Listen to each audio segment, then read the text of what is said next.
Hey everybody, this is Chanchai, and we're going to be doing a training session today with Tekhne and their Akira.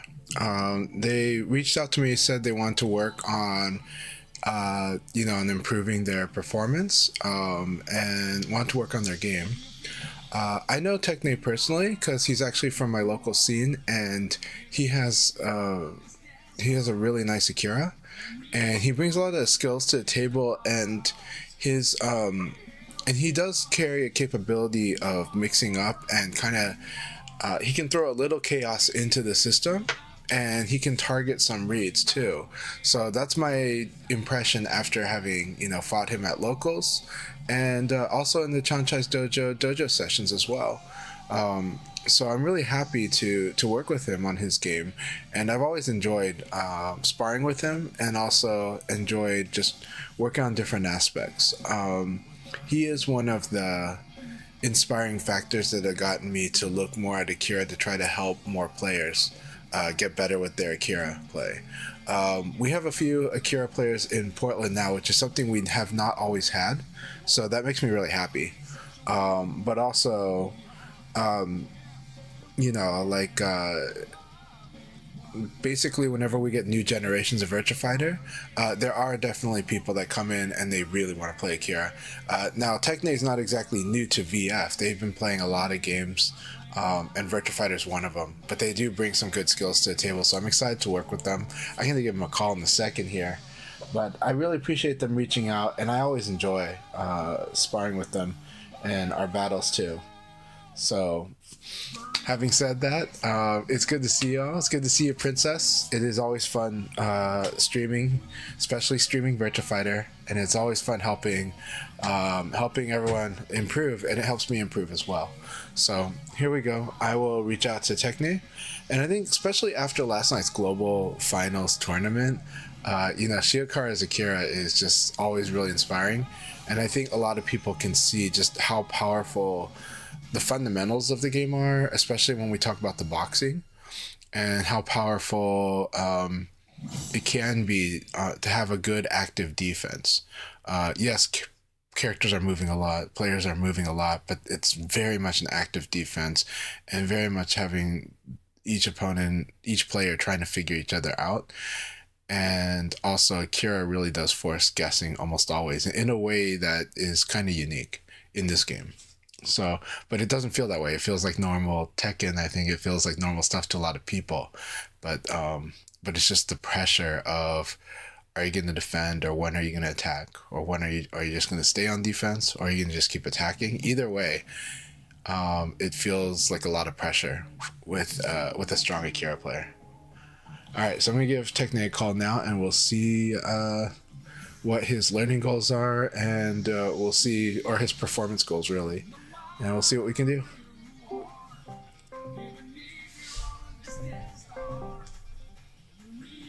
Yo. Hey, how you doing? Okay. Pretty good, man. Okay. Pretty good. How about yourself? I'm doing good. It's good talking to you again as always. And thanks for supporting my stream too. And we are streaming, so just as a heads up, I'm streaming this. So you are on the live stream, but I was going to ask you deep existential questions about life, but you can. Save it for another time.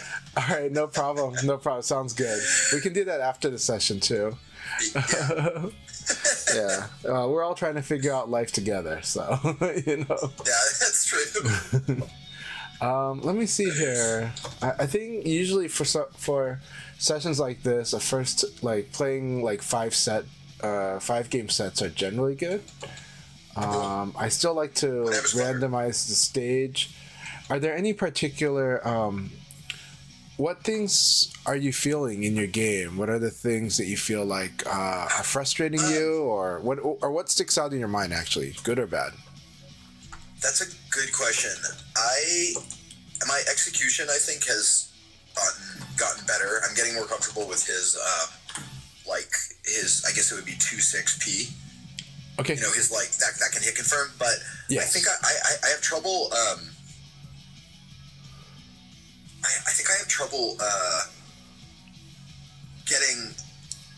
I think it's a lot of it is matchup knowledge actually. and maybe you can tell me more once we play. Sure. I'm not sure I have a good insight into it. Which characters are you feeling frustrated with on the matchup knowledge, or where do you feel like you could be doing better but you're not? Either way. Jeffrey messes me up. Jeffrey messes me up. Who else? I haven't actually played Vanessa for a while, but Pi kind of does. And also Brad. I'm actually looking at the main screen as like some match against Brad, and Brad is one that really gives me a lot of trouble. Okay, makes a lot of sense. I couldn't tell you too much details about the matchups themselves, so I could tell you like details about things you could run into when you're fighting them, or that I run into. But okay, so in the Jeffrey case, which of these out of these two things I'm about to list, I want you to process and let me know if it's giving you trouble or if you're comfortable with them. Okay. So the two things for Jeffrey, are strings giving you trouble? Not so much. I don't think. So you're not like, he's not like delay attacking the string where he goes like, okay, I'm gonna do a 1 and I'm gonna do 2 very slowly, and you're gonna run into the 2 like when you try to attack that. I wouldn't never say never. I wouldn't put it past myself to get hit by it, but it's not generally a big thing that I noticed. So then the second thing then, do you feel like he's just able to, is there any particular like big attack that he's like hitting on you that's like causing you big trouble? I wish I could be more specific. A couple nights ago I played a Jeffrey who just like, I just could not get the W. But so this is the thing, Chanchai, like the reason why I texted you is because, or I sent you a message on Discord is because it's more like players of a certain caliber. Like I cannot, I cannot get by them, you know? Okay. Yeah. No. Okay. So it's like, it's more of an all-purpose thing. Like once you get past like this rank, like 31, 32, like it just becomes really difficult. So I think it's more like, you know what I mean? Like systemic things in my play. Okay. That narrows it down pretty well then. So it could be a number of things then from just that description, right? So the two things that come to my mind, right, is one is, okay, maybe you're fighting people that are either more intermediate or more advanced, and so you're losing to a certain thing, or you're having trouble cracking their defense. And that could be one thing. Two, sometimes it could be more about the player versus player matchup. So it could be they play either you're having trouble with orthodox play, or you're having trouble with unorthodox play, or do you feel like it's the shenanigans, or do you feel like it's just the overall skill matchup that like more of the first part where, okay, maybe I'm just running into certain like levels of defense that's like becoming a barrier? I think it's that. It's okay. and running into things. Like they just know they have my number basically. Okay. And they blow me up. And then a big one, I almost forgot the main offender here. And it's everyone's favorite. It's Jackie. Yeah. Jackie destroys me. Right. Not every Jackie, but I played against the Jackie the other day. It wasn't even that high rank, but like. Yeah. Don't look at the rank number too much. The rank number is just telling you how much they're playing ranked. It doesn't tell you how much they're actually playing VF. That's true. Right. Like if you look at my rank, I'm like maybe in the mid 30s because but you tell me like where you feel like my skill level actually is if it was to correlate with the rank, what rank you would have actually put me at. And I mean, I could tell you that I'm probably a 43, 44, 45. But like, but it's like I just don't play ranked, So like my win percentage is still high on ranked, but I just don't play it much, and the win percentage doesn't even matter. To be honest, The fact is that the higher skilled players that are playing the most ranked will probably have their win percentage somewhere closer to a 60, maybe some a 70 or 80, but it doesn't matter. Even in Japan, right, they might be at a 50, and that's because they're challenging themselves to fight against the very best all the time, and they don't They don't Right. jump out the moment they fight someone that is stronger or have a tough matchup, right? But That was crazy, by the but way. it's like if we're playing, Yeah. like, if you want to play the I want to dominate ranked thing because I only care about where I am on the ranking list. Technically, the way to play that is to game the system. I mean, the way like is to play people you know you're gonna win against and quit Yeah. on people you're not gonna win against. Right? That's actually the proper way to move up a ladder. I'm not saying that, you know, like in professional boxing, you're gonna see them like their team is gonna say we're not like publicly they'll give an excuse, but privately the coach or the team is gonna say we're not gonna do that matchup. It's not a good We're not matchup taking for that you, fight. right? And so this goes against what people think about ranked, right? Yeah. So that yeah. Those days are certainly over because I have way more fun not caring about it. But It feels so much better. Yeah. About like the when the skill pool is so high. Like I watched a little bit. I randomly stumbled into the what was the big tournament that was just happening? It was like the Global Finals. like, yeah, Virtua Fighter Open Yeah, yeah. Championship. Did you check that out? Yeah, I did a watch party for it. So actually, you can watch like me watching the whole thing and chatting with the chat and sharing. Nice. Yeah. So I ended up doing that. So I was up all night doing that last night. Yeah. I'm really curious about some of what you said about some of the matches because, well, I mean, the example I was thinking of is Nero. Like Yeah. Nero's been like this up and coming player, and he just got Well, he's not up. totally He destroyed. Yeah, he's an experienced player, but well, this was. I mean, he's like a no, really he's good player. yeah, like well, the way I explained it to the audience, and I reminded everyone the same thing that like Shidosha, and same thing like everyone else would remind, is that Nero is godly at Virtua Fighter. He really is. Yeah. Now, does he live in Japan? No. But do the Japanese respect him? They really respect him. In fact, they probably all wrote game plans on how to fight him. They probably all consulted They probably all consulted Shiwapon, who would be the one who can break everyone down to figure them out. They probably asked Tonchan what you think, and Tonchan would probably give him a vague answer, even though Tonchan actually has a detailed plan on how he would play him on the day. I'm sure in his head though, right? But he's probably not similar to Nero. He's probably not the type that could like write it down in a detailed way that would break it down to people. But he's the type who would like in his mind he sees it. Intuit. And Totally. and actually Nero is kind of like has similarities to Tonchan, like in their yes, like in personality and in how they are, and there's a savant aspect to them, but they've all like they're serious when they play, and even if they're like impish and like to joke and stuff, and iconoclastic of it in their personality, they they see the game and they put hours into the game and they play it. They might not say it that way. I will say They love the game. but yeah, they love the game. They see it, you know, and but also, you know, it's just they have unique skills too, and it's just so Nero makes almost like if he lived in Japan, it wouldn't surprise me if he climbed up to the, you know what I say is like they're, you know, we're looking at gods, but then when we're looking at like usually like right now Tonchan, Shiwapon, and Virgo, they're like Shiwapon, Akani Shiwapon. Wasn't it, by the way, quick aside, wasn't it crazy seeing the match between Shiwapo and Shiokara? Yeah. No, well, Shiokara is like up and coming too. Like Shiokara is wild. Is a lot of people. Okay, a lot of insiders. Shiokara is like their favorite Akira right now, and it's just that like some people might not know his name because he doesn't like stream as much. But last year, when you watch certain events, then you see them and you see how strong they are, and they do tear it online on ranked and stuff too. And Shiokara even mentors quite a lot of players too.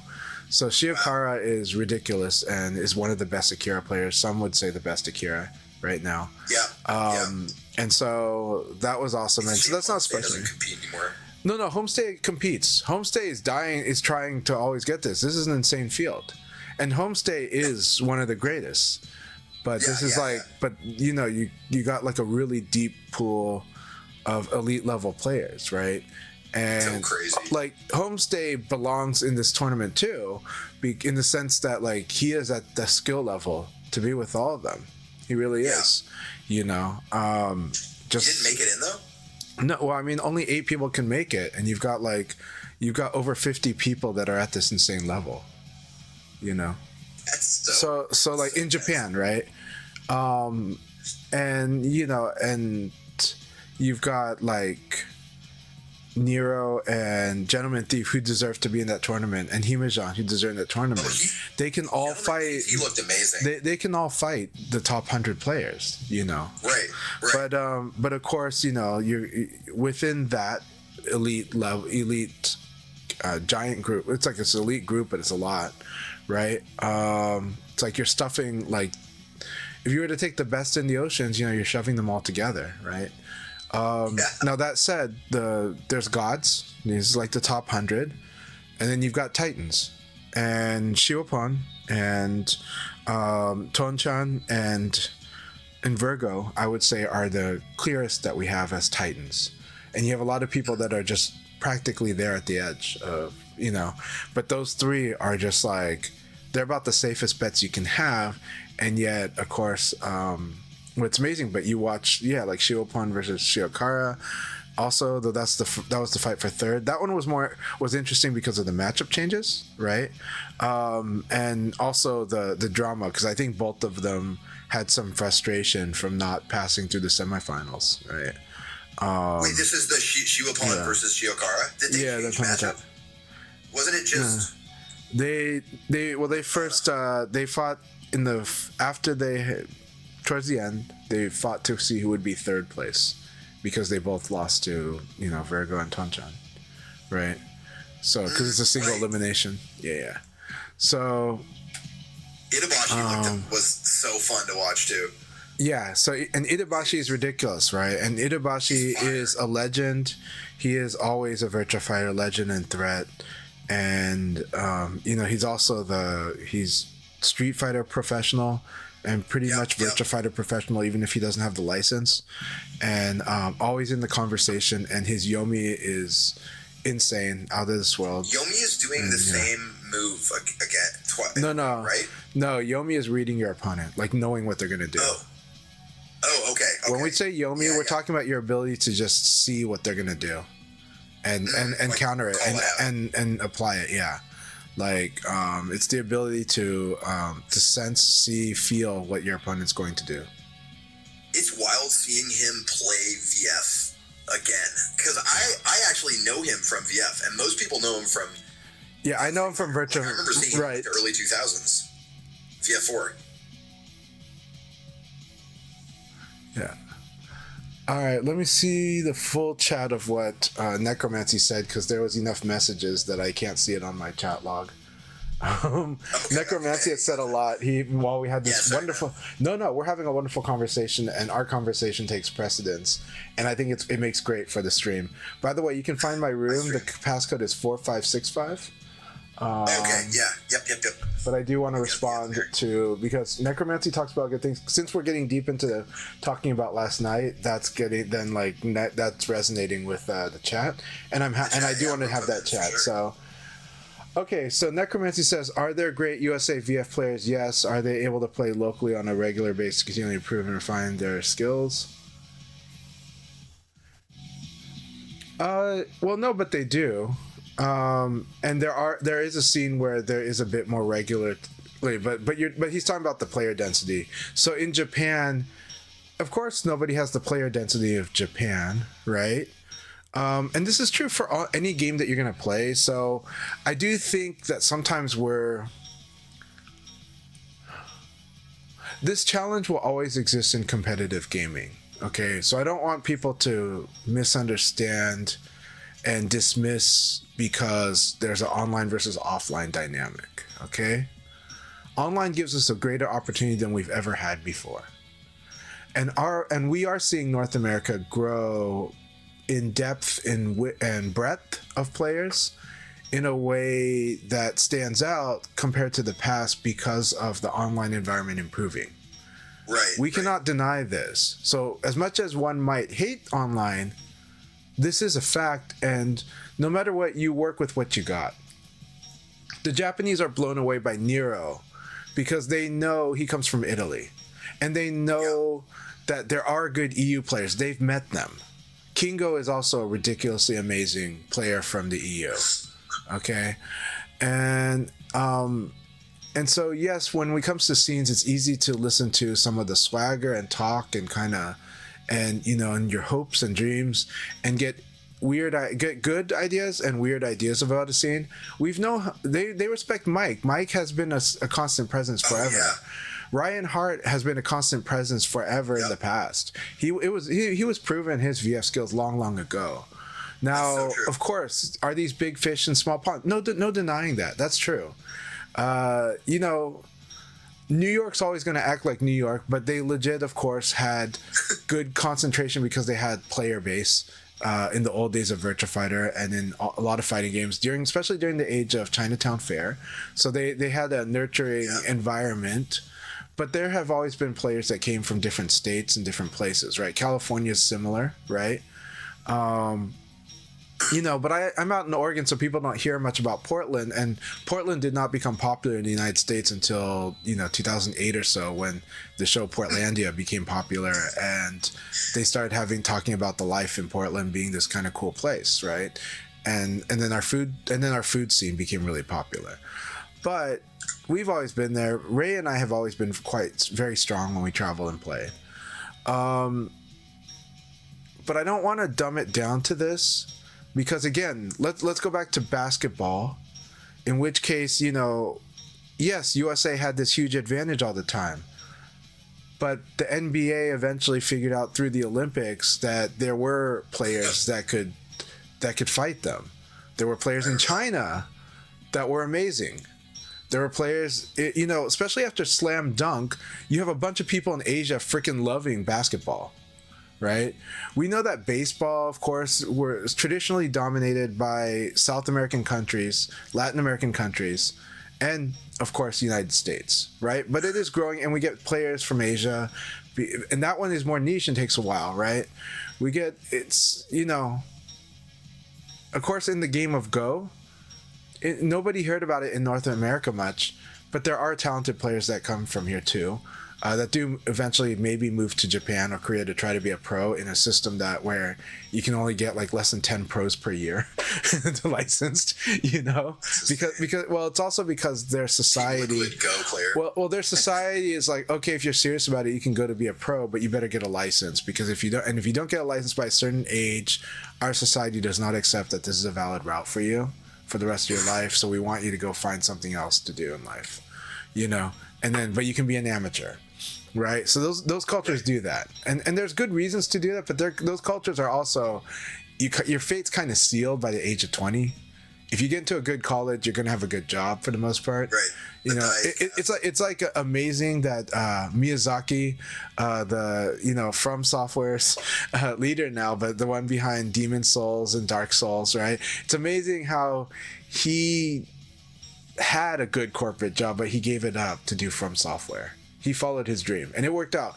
And he stayed in that corporate job just long enough to pay for his sister's college. Okay, but he made great sacrifice, but that's going against the grain. That's such a rare story to do that in Japan, Right. So it's really, really, we got to acknowledge those things, but at the same time, in countries that are more focused on individualism, I think, we get to look at things in an interesting lens, where we and we want all the best to be able to kind of climb from whatever hole they're in, and in the best way possible. So you do need to kind of build your local infrastructure, and sometimes you just happen to have it, right? So Taiwan has a player density, right? But their culture means that this player density happens to be older. They're my age, and their society says you really, like, that hobby's got to be way off to the side, because you got to focus on family and work, because of our social structure. It's similar, but not the same as like Japan or Korea.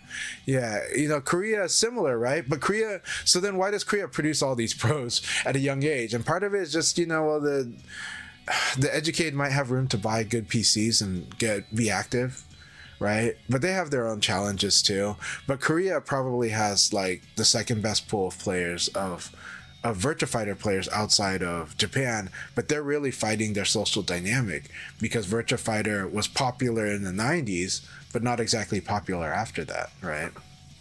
And so, Tekken. yeah, and well, Tekken's popular, but even then, honestly, fighting games are just not that high on the radar. Except that they know that they have some of the best players in Tekken, and Korea as a country will support. If they have a best of anything, they will really support it. So that's how the game of Go.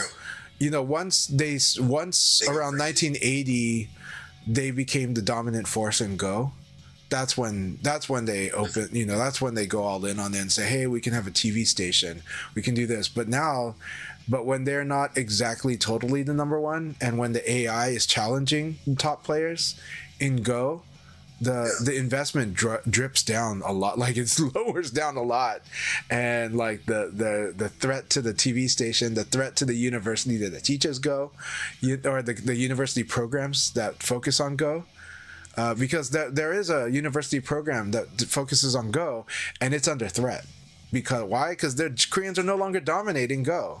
Their society is like that. It's like we support the ones that dominate, but if we don't dominate, that investment drops down because we like winning, you know. And so we like winning, but when we say winning, that right, and then you see in the Olympics, they're the country that might, you know, that will produce winners, but they may go crazy means, but they might not go as far as the Russians go, but they will go pretty far to try to win the Olympics. It's that national pride thing, but there's a fragility. I mean, at least in Turkey, you know, there's like a fragility. I'm just comparing it to Turkey because, you know, my wife's Turkish. Yeah. But like, it's that thing too. It's like if they find they're good at something, then like you'll hear about it. You know.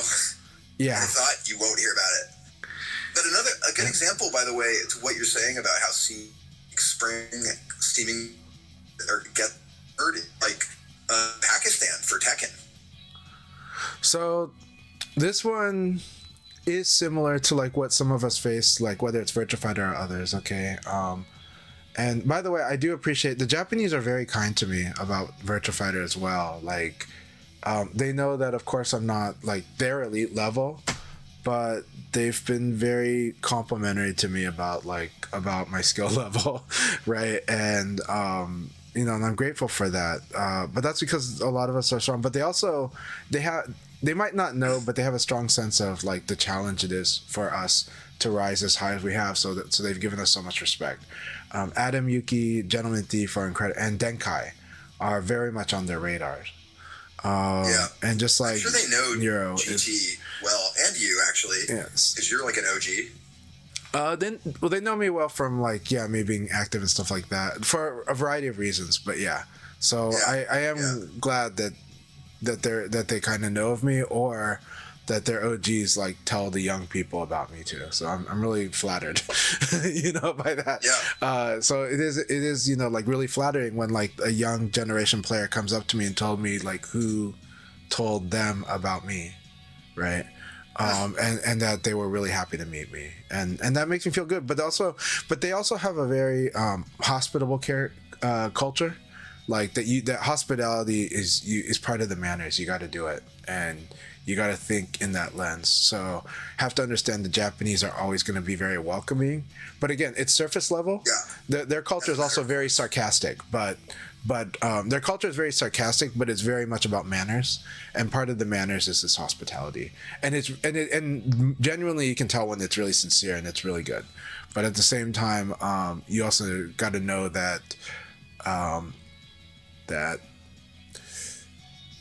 you don't want to you don't want to overfeed on it, because you run the risk of being really rude and taking it the wrong way, and maybe overrating yourself because they're being flattering, right?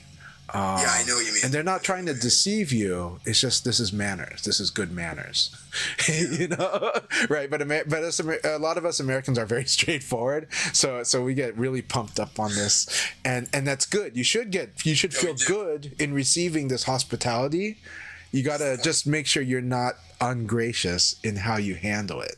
You know, you need to understand. You need to understand the nature of their kindness and how to repay it in kind. You can't be dining out. Yeah, but you can dine out on it, but you better be hospitable too. You know, right. If once they start seeing you as someone who's just freeloading and taking advantage, it's a very different conversation. Now you might be a leech or like, but if you repay it in kind, if you show that you understand this and that you also want, not just that you are happy to receive it, but that when the opportunity comes, you know that it's your turn to give, they'll be happy. Then it will be acceptable, right? Happy is probably overstating it, but they will be like, okay, you get it, and that's good, right? You know. But some of us Americans can be really boneheaded about this. So, yes, it's not a concept really here. So yeah, but it's true though that but there is absolute power and density and elite, but we don't want to take away the struggle of a Japanese elite to climb in that deep of a pool, in that deep of a lake, right? So the world's an ocean, we have ponds, they have a lake, they have lakes, and when we meet the elite, they had to fight through these insane lakes. Right? So we get to meet what comes out in a refined process, right? And for us, we sometimes get diamonds that come out of our ponds. And but there's a lot of self-refining in there, in the mix, to make it anything that could be approaching that refinement that they have over there. But so we go to Pakistan. Pakistan, I don't know the full history, but from my understanding, though, they've always had this real passionate core. Yeah. Tekken was accessible enough to them in that they could play it on the console, right? They didn't need the arcade machine, but they had enough fandom, so they did play with arcades on their own type of arcade setups. They had enough, just like as much as we have, to build, and what it is just they're so passionate and so focused, and maybe this is just the one game they're playing that their core group is playing and competing in, and take it very seriously. So maybe that's where their culture matters, is how serious they took Tekken and or their competitive fire. Who knows? But but basically, they had a super active small scene. It was not the lake of Japan or Korea, or even the Los Angeles, right? Or San Diego, if you were, at some certain time. But it was enough, and enough people in that scene were super serious, just like a lot of our VF scenes.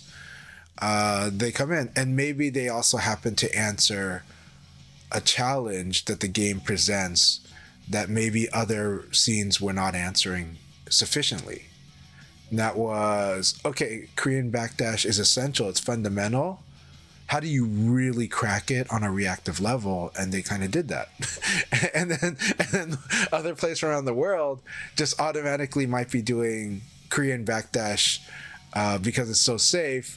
And they're like, it is, but there's a way to really hack it, and in a skillful reactive way.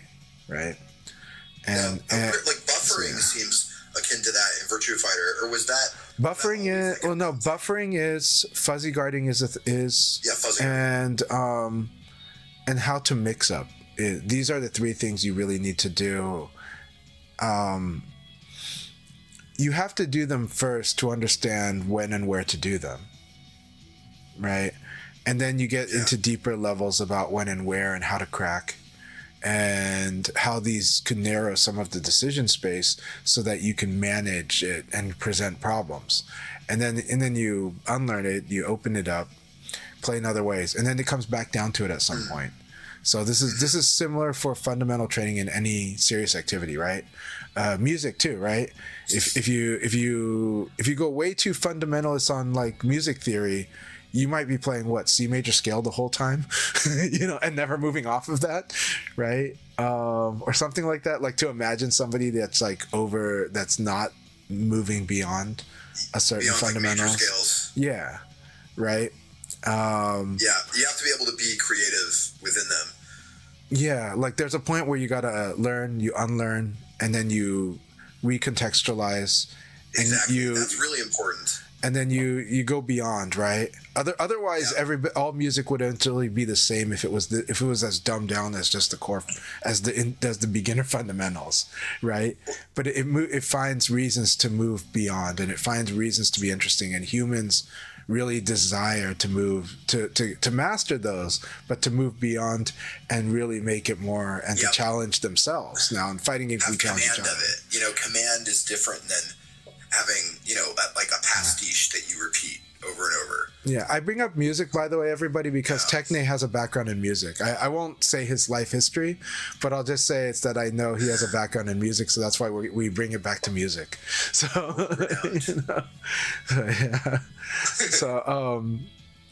but yeah, it's so it's one of those things, right? That I think I really gravitated toward fighting games because of it, because it's like it felt very improvisational, and like the mastery of it, like you were saying, like how the game just is it's a game for people who are really like physically active, who like hitting buttons, Virtua Fighter, yes. yeah, totally is, and like just that feeling of fluidity and having real command was like so addictive. It's very akin to playing an instrument, actually. Yeah, and that's why Tricky really relates, right? Her background with music is she loves playing saxophone. And no way, really? Yeah, she's a saxophone player, and there's a lot of parts to that journey, but she relates to it, and you can naturally assume she loves jazz, right? Yeah. And so and as I mentioned before, because I've had the conversation with Tricky, and then I said when you were in the stream, Virtua Fighter is a lot like jazz. So it's like there's a lot of this call and response. There's a lot of improvisation. There's a lot of I see what you're doing. I see what we should be doing. Here's where we're gonna move it. And can you follow? And can you lead? And then we can bring it to pop culture. Because we can also joke about, are you dragging or are you rushing? Even though Whiplash is not a real, it's not the best representation of the jazz performer's life experience, but because what it is that it's basically like a boxing movie or a sports movie retrofitted with music as the as its framing. And so because of that, it's really important in VF. Yeah, but that said, though, Whiplash is a excellent movie. So much fun. But it's also but I've also known musician friends that are like, I have no idea how to relate to this because of the layer of this is not my journey as a musician. And I think the silliest moment is when he's just practicing by bashing the drums as hard and fast as he can. Yeah, but that said, though, this journey though relates to people that play competitive sports. So this journey. So again, it's a competitive sports movie, but it uses music in a cool way with it, right? But it's at its heart, it's a competitive sports movie, though. So that's where the abusive relationships, the self-harm, the I gotta win. And I'm gonna hurt myself because I'm not winning.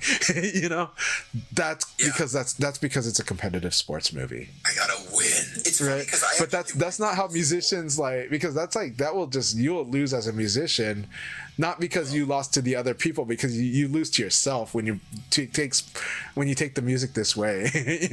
Anyways, go ahead. Ultimately, you do. It's so funny though, because I grew up in a competitive environment in Seattle that was very much like that, and it carried me all the way through conservatory. I mean, you kind of lose that, the whole infrastructure of jazz competitions and all that stuff. You know what I mean? But it's a whole ecosystem. Yeah. And it evaporates when you hit the real world, as it should. And you're like, okay, what are you actually doing as an artist? There, right, and there is definitely competitive musicianship. So there's, whether it's Chinese American or Chinese immigrant families around the world that study violin, right? It was violin or cello,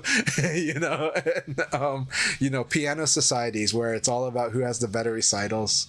There is that, and these do have like abusive parents, and these do have like, and then I think the great irony is when they're like, okay, now that you're ready to go to college, what do you want to do for life? I'm going to be a musician. No, and you're like, what's going on here? And it's like because they were competing for prestige.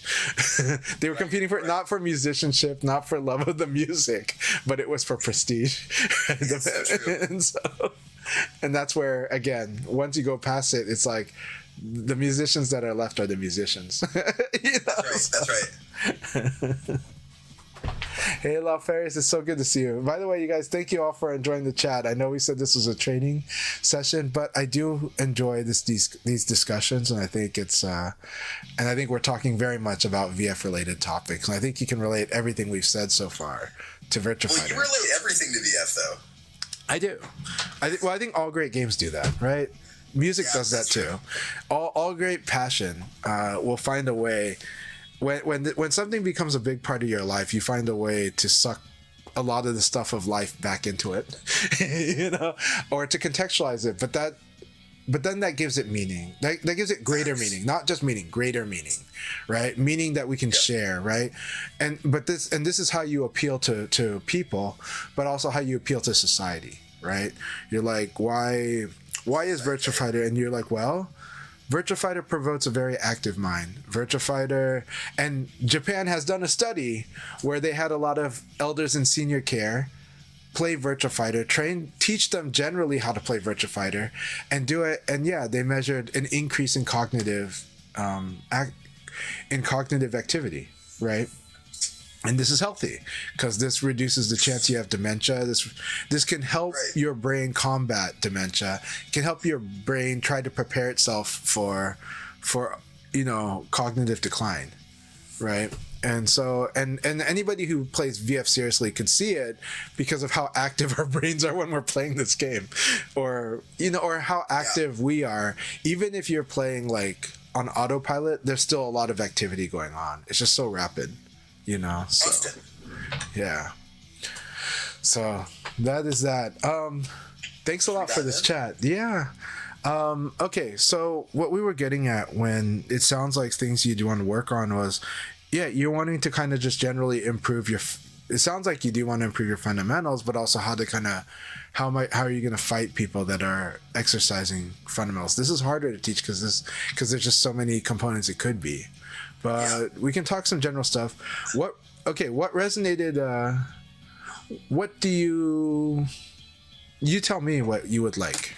I'd love for you to I'd love to play a few matches, and we can do it like in the sort of like exercise way we've done sometimes, or we can just flow through them, and then I just would love to get your observations about what you see me doing, patterns I might not be seeing, like that kind of stuff. Are you okay if I use Lao? Yeah, of course. Okay, it's because this is not to dumb it down. This is actually because Lao can represent some very general VF stuff, especially my Lao.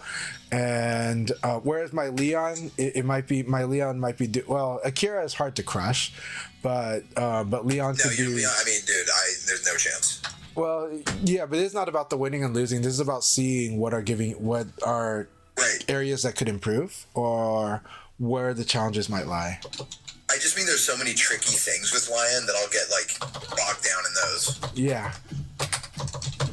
I do have to admit though, fighting against you, if I'm just doing core basics, you actually pass the test usually. In terms of you're not going to lose to it. So right now, your defense is not as sharp, right? You're not, and that's okay. It's more like you're delaying and waiting, but that also gives me agency to just go ahead and attack after you block my low punch. And so one of the things you can do is just say, hey, you can discourage me from attacking when you block my low punch, right? I'm always messing up that combo when I block. Also, also using his counter. I kind of been getting into. But his low punch. Let's simplify this though. Okay. If you block my low punch, you should be able to really cut my options down and make me have to play extra. And I'm not playing extra yet. So right now, yeah, that is the most simple way. That 3P, most simple way, right? Just like block the low punch and 3P me, right? That would stop me from trying to play with you, because if I get to play with you, here's what will happen. Go ahead and stand still and guard. What will happen is that if you don't buffer, at least at first, at least once in a while, then I start going like, I can just low punch for no reason is one. Two, when you block it, I'm just going to pressure you. And so, yes, at first, I might not, like, at first it might just be striking. Eventually, this goes to me just like, okay, I get to have my own flow, and then I'll guard break you, right? Or I'll throw you. Right. And this is like become chaotic for you. And now you don't even know why you're losing. And it's not because like you don't know how to block and respond, but by not doing it ever, by not blocking and responding ever, you're just giving me way too much agency and way too much of the option space. Yeah, the option space. You talk about that. I think that's a really good concept. So what it is just, okay, so simply now, just do what you're doing. If you block this low punch, just dashing elbow or 3P me, and if I beat that, then you work around it, but but that's a lot easier than like letting me have about like 50 options. Yeah, you're right. So just like, respond. So this is a very simple thing. And then once we're getting into the headspace, when both of us are now, like when I start respecting what happens when you block my low punch, then at least we can play mind games there. But if we're playing mind games before that, then this is a problem for you, because this gives me advantage in more ways than I can even explain to you. So so that's where you want, like, me playing shenanigans should be because I have to work around your fundamentals. And so the fundamentals come first still, even in VF, right? It's just that I get to assess it in round 1 or round 2. So blocking the low punch, super dashing, like dashing elbow, super dashing elbow, 3P, Akira, it should be a nightmare for the opponent. Like for the opponent that wants to hit an attack after any of their attacks get blocked. Well, not any, but most of their attacks get blocked. Akira should just be like, so that's where we start. We start that because then you can this competency at doing this and doing it without thinking will become the basis of your opponent has to respect what you're capable of doing.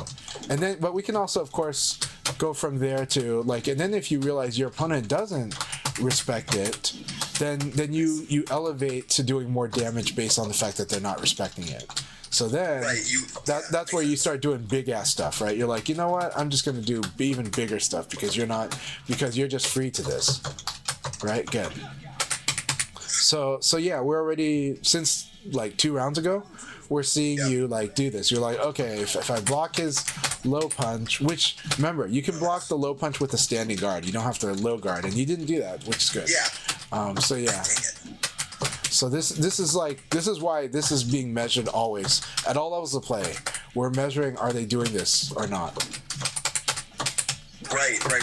Like, and so starting with like, okay, this is why we teach beginners this too. It's like, yeah. Now that one was a little more crude. That one is like, okay, I'm predicting he's going to do a high, but the fact is you're doing this from plus, so that might have worked because you were delaying. Right. I should do another. I should do it when you like you gotta. It's best when you predict the low punch. I think, right? Well, yeah, That's but okay. Let me put it this way. Okay, so show that move again. Back all 3. Yeah, this move. You should not be doing this move when you're plus. There's 2 reasons for that. Right. Okay. Options, right? No, it's not just better options. There's a high failure rate when you do it that way. So when you're plus and you do this move, there's a good chance you'll be too early for what I do. That's 1. For 2, that makes sense. Yeah. 2, most like if I was playing according to fundamentals, like if you did this against a Japanese player, he'll just be watching you whiff that, and he might have the reaction to like do this to you. Do that. Okay. Yeah. So that's right. Eventually, there are reasons to do it in a situation like that, but those are such edge cases that they're definitely not the good option. Like there's like about like 30. There's 30 things ahead of it, right? Even there. Sure. Yeah. No. That makes sense. So what I'm saying is blocking my low punch and doing back all three. It only worked for you because you were slow. Actually, it wasn't because you were fast. Yeah. Yeah. No, I get what you're saying. Okay. So that's why but when I right, so it happened to work that way, but it's like work, yeah. But it's like okay, yeah. But right now, the way to control is when you block almost any move. Okay, almost any move except for like high jab, right? So let me put it this way. Lao, I really don't know how many moves are plus on block for Lao. But the only one I actually know about personally, as the Lao player, myself, Chanchai, is this one. This is the only thing I know that is plus on block with my Lao. Oh, okay, this too. If you block this, these are the only two moves I actually know that are plus on block, right? So if that's all I know, then like there we go. Fine. Then like every other thing I do, you should just strike back right away. So I want you to block and dashing elbow right away. Right? You should do this, right? Because then, yeah, see, I lose there. So I want you to block dashing elbow. There you go. Right? So we're doing this as a drill right now. So I want you to drill this, not try to win the match. Just do the dashing I want you, well, after blocking. You have to block first. Okay. Right. So, and we're working on this because this is a harder way to do it. There you go. That works too, but, Good. Good. Okay, now delay string. No, that was my fault. Little string cheese. Yeah, it's because delay string can get you for this. But that said, though, okay, but here's one move. Okay, here's another. Right. Good. Right. No way I should be able to beat this. Right. And on top of that, I'm gonna do low punch. Step that, right? Yeah, I can, but we get there later. Right. Right now, this is the core fundamental of what are you gonna do about this dashing elbow. Right. Same thing. Right. Dashing elbow. Good. Right. Like, we need to do this. We need to establish this pattern. I'm going to show you even more patterns here, okay? So now I'm going to do this thing. Okay, so after this elbow, or even after this, you can block and you can even block that high. You can block that high and still do the dashing elbow, I'm pretty sure. Let's try that, okay? Block the two attacks, and then do your dashing elbow, right? And then dashing elbow, yep. See? Yeah. Right? I got a buff that. So what's the rule here? I have no follow-ups. Now watch. I'm going to show you what I'm going to do next, and you're going to see that you should be able to beat this too. Yep. See? What are you trying to do? So I just even did stance games. I did stance games, and stance games won't work either. So anytime if you were to block that sequence, dashing elbow, simple answer. And then now, and then you worry about the evade after that. Yeah, when you see their evading. Like when you actually see them evade, yeah. But the fundamental first is that this dashing elbow has forced them to take a defensive action. And is evading an attacking option or a defensive option? It's both. No. Evading is defense. Well, I remember you saying that, like, it's not so segmented in VF, right? That no. Okay, so I was doing a lecture about when the players decide they're going to play more Tekken. When they decide they're playing a lot of we're watching, and so we're playing neutral. We are not playing guessing. Once I do this, we're guessing. Okay? Once contact has been made, we're in a guess. Yeah. But when we're playing this game, right, where we're moving and then striking, this is a very different game than that. This, because we're reacting, because we're using a different skill set, we're not using the mix-up skill set. But you need to understand the mix-up skill set first. Okay, so mix-up happens once we're defending. That was an advanced lecture. And that advanced lecture is important for Akira, because Akira, that's the lecture on tempo. So when the players are adamant about playing movement and attack, and they're ignoring the fact that throwing exists. When they're ignoring throw. So why are they ignoring throw? They're ignoring throw because throw could lose to right away attack, but throw could also lose to delay attack. And what happens here is this is when the players Throwing is still strong though. You see this movement? Backdash, evade, backdash? Yeah. That evade is vulnerable to throw. But that's hard to time in the neutral fight. So that's where the players are ignoring that. But when they can sink it and get it, that's what you saw with the big factor in last night's matches through the whole night. Yeah. Was when they can throw somebody, that was the moment they did a step. Or the moment they decide to hang on the standing guard. But they would have trouble throwing this. They would have trouble throwing this. They would have trouble throwing movement into attack. Okay, right? Yeah, sure. And so that's why I'm talking about the tempo war. That's a separate game, but you need to master all of them. You actually have to master the mix, like the close-up mix-up first before you do the tempo game. In this game, you need to understand block and strike. Block into strike. Blocking is defense. Sidestepping is defense. Backdash is defense. Any movement is what I would call defense. Yeah. Its intention is to subvert an attack. Okay? Okay. Generally speaking, the thing that would beat most defensive technique though is throw.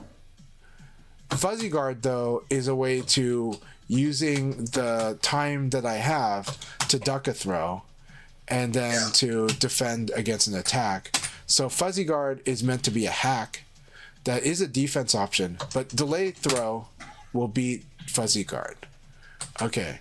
The fundamentals of Virtua Fighter, the first ring of fundamentals you have to understand is throw beats defense. Okay? Yep. And then attack beats throw. Yeah. Okay? So, like, okay, we go back to this. I want you to attack me. After you block the high punch and attack me. Okay? You have to block the high punch and do the attack for us to understand why we're doing this. Okay? I have advantage. My attack should be better if I use this. So try to block before the elbow. I want you to try to attack that elbow. Okay. Yeah, I'm trying to illustrate why you don't attack after blocking this high punch. That the rare case that's a plus. Okay? Right? Can't, right? Right. And that's because we're using advantage so that my attacks beat your attacks. Yeah, you frame advantage. And I'm using a mid attack, which is hard to crush. Okay, so what are the defensive options now? Defensive options were the first one you did, guard the elbow. That's defense. Now, let's do this. Yeah, that's defense too. So that's in the defense, right? So let's keep doing this. This is not to talk down on you. This is to really stress these fundamentals and internalize them. So it's automatically why you understand the rest of what I was talking about when I talked about tempo. Okay.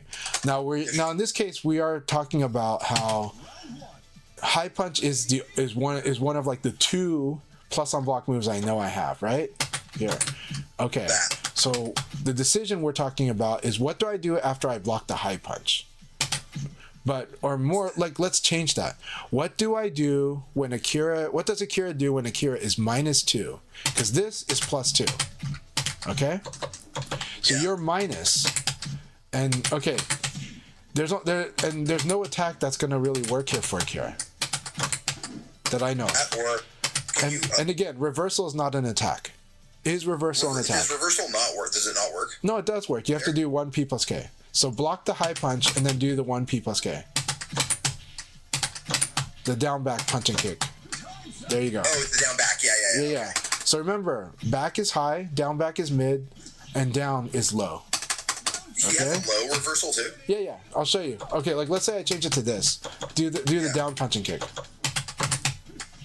Yeah. Oh yeah, that thing. Okay. So, but again, but do it again. Okay. Okay. Why did it lose? You threw me. Yeah. Why did throw win? Because throw beats defense. Because it beats. That right. Down punch and kick is a defense. Right. So reversals are defense. Don't think of them as attacks. Yes, they animate into attack, but they are a defensive technique. Yep. Because dash into me and do down punch and kick. What happens? Okay. No, not down forward, down. Yeah. See, is this hitting me? That's not an attack. That is a defense, right? and throwing would beat it, right? So again, we're just saying throw would beat most defensive techniques. Okay? Right. And so throwing would beat you trying to do reversal. And yes, reversals when successful look like an attack. But we have to put them functionally as a defensive technique. Yeah. Okay. Good. I'm fine with that. Okay. So now let's go back to this. So now defense technique number 1, guard, which is what you're doing. Defense technique number 2 is actually evade. So you can sidestep this. There you go. Block the high punch, evade, and when you're and defense technique number 3, use like a parry or a reversal is another way to do it, right? But you can't. There's no low punch there. Low punch won't work because the frame advantage. Yeah. And because you're at disadvantage, my attacks, in theory, overall, generally, are better than your attacks because of my advantage. Right. If I use the advantage properly, right? Now, if I try to do this, okay, low punch me. If I try to do this, low punch me. Block the high punch, low punch. Why did that work? Because I don't have enough advantage, and so I'm doing something slower than you, right? Yep. So this is why in the chaos of things, people lose, because maybe your opponent is slow, and that's why... Is that a mid hit? Yeah, it's a mid, right? But the thing is, it's slow. It's slow. That's why it's losing. So it's right. If I do this one too, same thing, same story. The only reason the elbow works is because at +2, that elbow is going to stop almost any attack, unless you're fighting characters with an 11 frame attack or a 10 frame attack, which are faster than the jab. And there are those, but they're not many, very few, and that's hard. It's hard to do. So Leon can do it. But that's not why I win. That's how I challenge that situation. No, well, because Leon has a fast jab, right? So he wins on speed, right? It's faster than normal. This is our benchmark, is this move, and this move for most characters is 12 frames. It's our basic benchmark, okay? So, jab, elbow, low punch doesn't work. There's no attack that really works, right? Now, your back all 3, that works against high and low punch, right? Back all 3. 4P plus K plus J. That parry that we talked about? No. Back in all 3. That? No, press away. Back means away. Nope. That. All 3. On all 3. Back in all 3 together. Yeah, that. Oh, that. Right? Yeah, okay. So is this an attack or is that a defense? That is a defense. Yeah, it's a counter. Right. Is it gonna it doesn't hit me, right? And it doesn't throw me? So it's defense, right? So now so here's what I'll show you. So okay, block this. I'm gonna do this and this. So you block the high punch and then do that back all 3. That's the case where you do it. See? There you go. Yeah. It is a defensive technique that beats high and low punch. If I did this 2 in a row, it'll also win. Right? That's its function. But it's a defense technique, so if I know you're doing that, I jab throw. And throw time. Right? Yeah. Okay, so then, let's say I do jab throw. So I'm doing jab throw. Okay. And maybe I'm winning out on these guessing games. So how do you beat jab throw? Well, you block the jab and you do an attack. And you attack, yep. Right? Yep, there you go. But you should do a big attack, but anyways. Or you can. You shouldn't do a big attack, or you should. No, well, put it this way. Okay. You have advantage there, right? Yeah. If I'm threatening you with throw, like for example, if you just do a poke, I can actually fuzzy guard. I'm being honest with you. Right. I can do that. and that will stop your and so you just get so all you get is a poke, right? But if you know I'm going to throw you, let's do back forward punch 4-6P instead, right? Okay. After I interrupt, right? No, as the interrupt itself. This is key. This is really... So I do think this is something to help you, because I do feel this is one of your challenges here, what we're working on right now. Almost got it. There you go. And then combo him. Yeah. This is how you punish a throw. This is okay, so do a jab. Do a jab. I wonder if he can do his yo-ho. He can. Yeah, any attack. Do your biggest attack. Do stun palm doom, whatever you want to do. Yeah. Right? Now, what is the weight of my decision to throw? What's the weight of my decision to throw? Yeah. Well, you kind of got to premeditate it, to be honest. And that's when you would do it, by the way. You would do this like, you would do this because you're like, you know what? This guy is doing this to me all day. That's why I'm going to do it. Not because I randomly think he's going to throw, because I know he's going to throw. And why? Because he's been doing this to me all match. Kage would love to do this to you. Why? Kage wants to 10-foot toss you, right? And so, and if this is also why it's, as a thrower, it's better to throw after you block something than poke throw, because it becomes a little more readable, becomes a little more. Oh, I know this is when you want to throw. I know he's gonna right throw there, yeah. Whereas on defense, it's a little stronger, right? Like the proper technique for throwing should be more like you block, like let's say my 6K. So we're gonna rewind and we're gonna try to make these connections on these topics. So we're still on the same topic, but we're gonna take another angled look at it. Okay. So this move by Lau, see this 6K has no follow up. You know it has no follow up. He's pretty minus. Okay. So, like, let's say I'm going to do this. So what should you do after you block the 6K if you know I'm going to low punch after it? No. Okay, so let's go back to basics.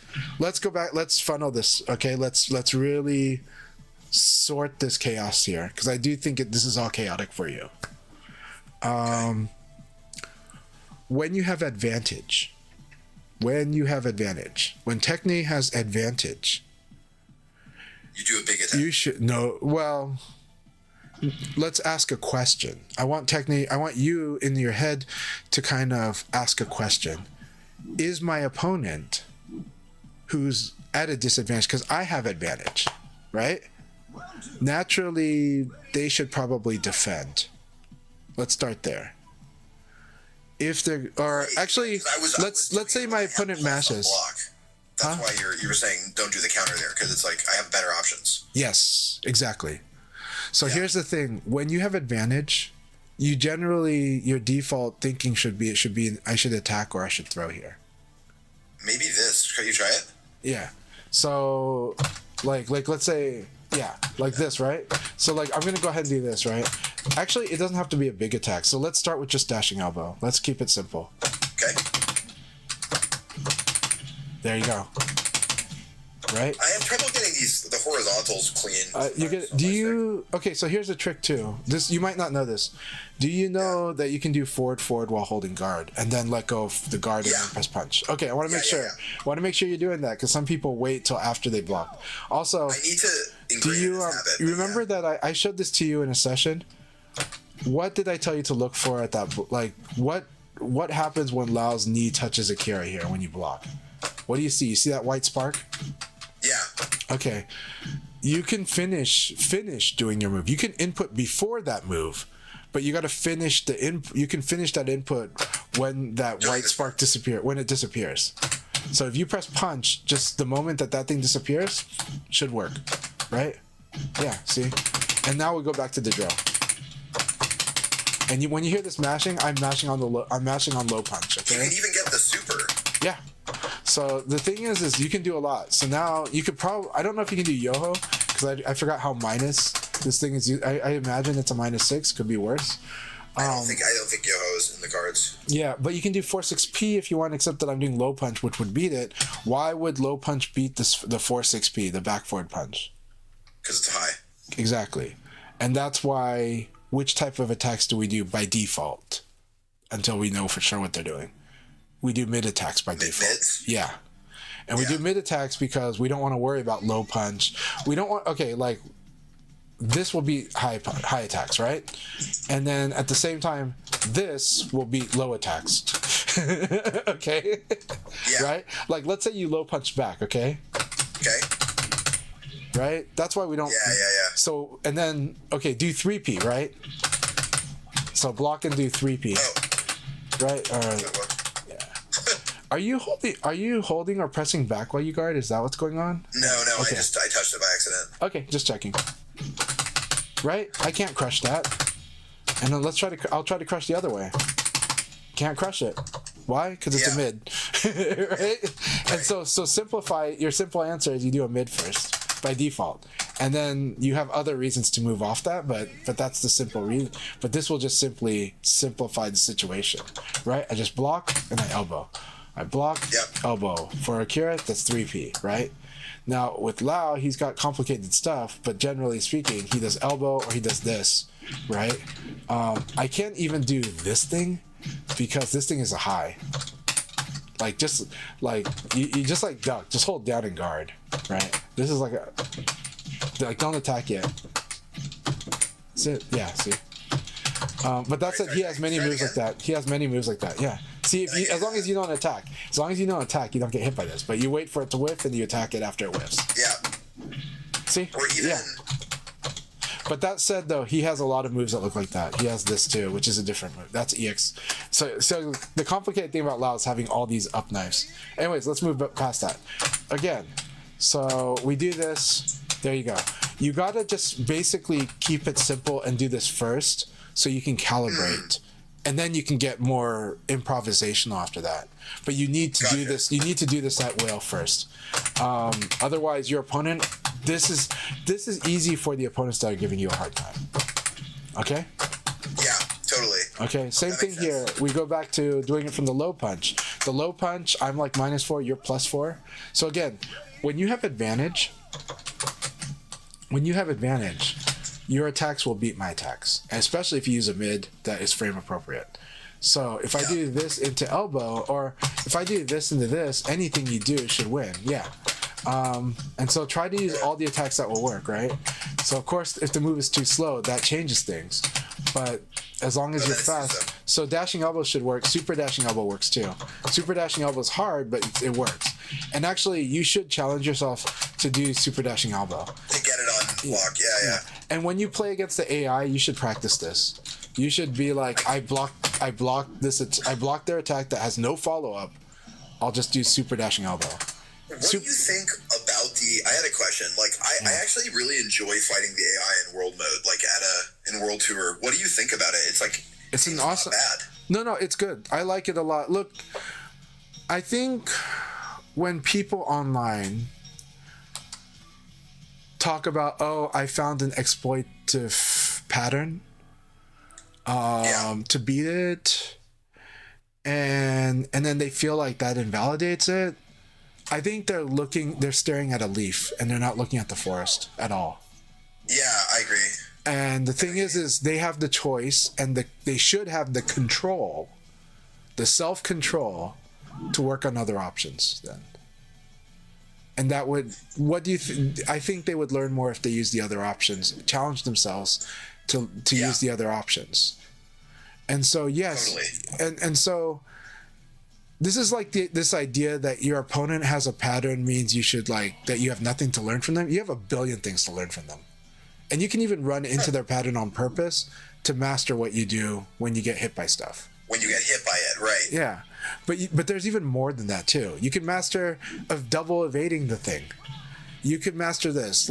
There's always something to learn. There's always something to improve yourself. Your view of how you can improve is really narrow. If you make it so you have to depend on your opponent being the one to change up, I think you're ignoring your ability to move around it. Now that said, you should master fundamentals first. So yes, you can do it. That's good. Good. Now let's move to the next one, whether or not your opponent does. Now that said, the AI does a lot of awesome stuff, and the AI forces you to master buffering better than most opponents, even at locals would. That does not invalidate locals, and that does not invalidate the AI. These are all good tools to use. I have so much fun using them, and I have so much fun expanding my range as a player, right? And then I also get to go, hey, what did I just do to you? I literally ducked your high and threw you. Right? Yeah, I saw that. I was like, okay, duck. And I did it without thinking because I have trained myself to do that. Right. But that said, though, but I also trained myself to just block an elbow like it's nothing. And I see a low punch coming in, and I'm just like, oh. And here's the thing: I don't wait for this low punch to finish. I see the low punch when you start it, and if my brain and my hands have not preoccupied me, then I'm like, okay, I'll just elbow, right? So you low punch, right? You're right. And then it's like that. But the problem is, so I might not punish as much, but that's because I care more about winning these small situations than getting the punish, because my character, Leon, has crappy guard punish, but I should master it. I'm not disagreeing that I should master it. Okay, look. There are rank 25 players that can guard punish better than me. Does that mean I'm a bad player? Does that mean Chanchai is a bad player? Well, obviously not. It's crazy that is, you would consider that a weakness of yours, but you're still at the level you're at. Right. Shows how and it's because the game it's because the game is very dynamic, and it's about how you fight. And it's how the play and how you find your answers within what you can do, and which things you do choose to improve on. Ultimately, you want to improve on everything. Yes. There's no denying that. But being deficient in one thing doesn't invalidate you as a player. And if you think that way, well, I think you're invalidating your own intelligence and your own capability. Yeah. And at the same time, you get to work with it. Because if people start thinking they can keep doing like Yoho and it doesn't get punished, eventually I evade it and I kill you. And I was like, you know what? Evade punish is bigger than guard. So are you afraid of it yet? you know? Yeah, so, yeah. You know. It's that's such an interesting thing, actually. Yeah. It's like training them to think that it's not going to come out, and then it does the one time when it really counts. Right, but am I at a disadvantage for my deficiencies? Yes, I am. So I'm trying to make up for them in other ways, and I should spend time focusing to fix my deficiencies, because when you do fight at the elite level, they'll take advantage of it. But but at the same time, you can still use it. So in chess, in competitive gaming, there is something called overplay, you know? And overplay is doing something that's not necessary and actually could put you at risk, you know? And so that's overusing a launcher. Yeah, and that is called overextending. Yeah. And so overextending is overextending is a big concept. And so I get to play if my opponent does that, right? But then, so what's the scary opponent? The ones that are very disciplined doing the boxing and then doing the core mixing up, right? You know? Yeah. What did you see last night in matches? You saw boxing. You saw them like shuffling like this, and then what was GT's brilliance? He knew when Shiokara would go for throw, and he launched. You know. Yeah, right? dude.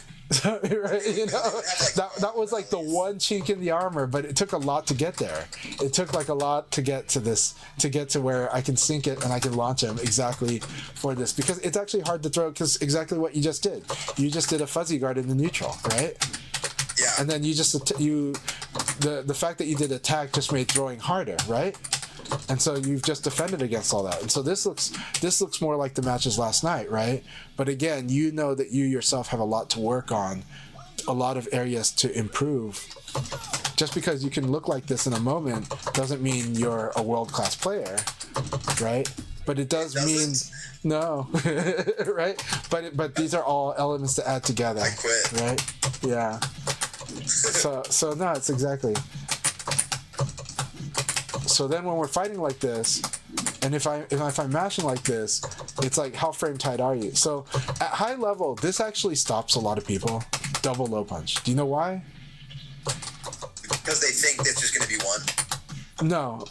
Well, yes and no. Here's actually the funny truth, especially in a highly active game like VF. When your opponent is watching, they're actually playing slower.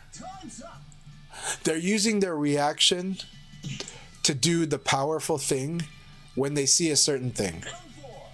But this does take mental energy.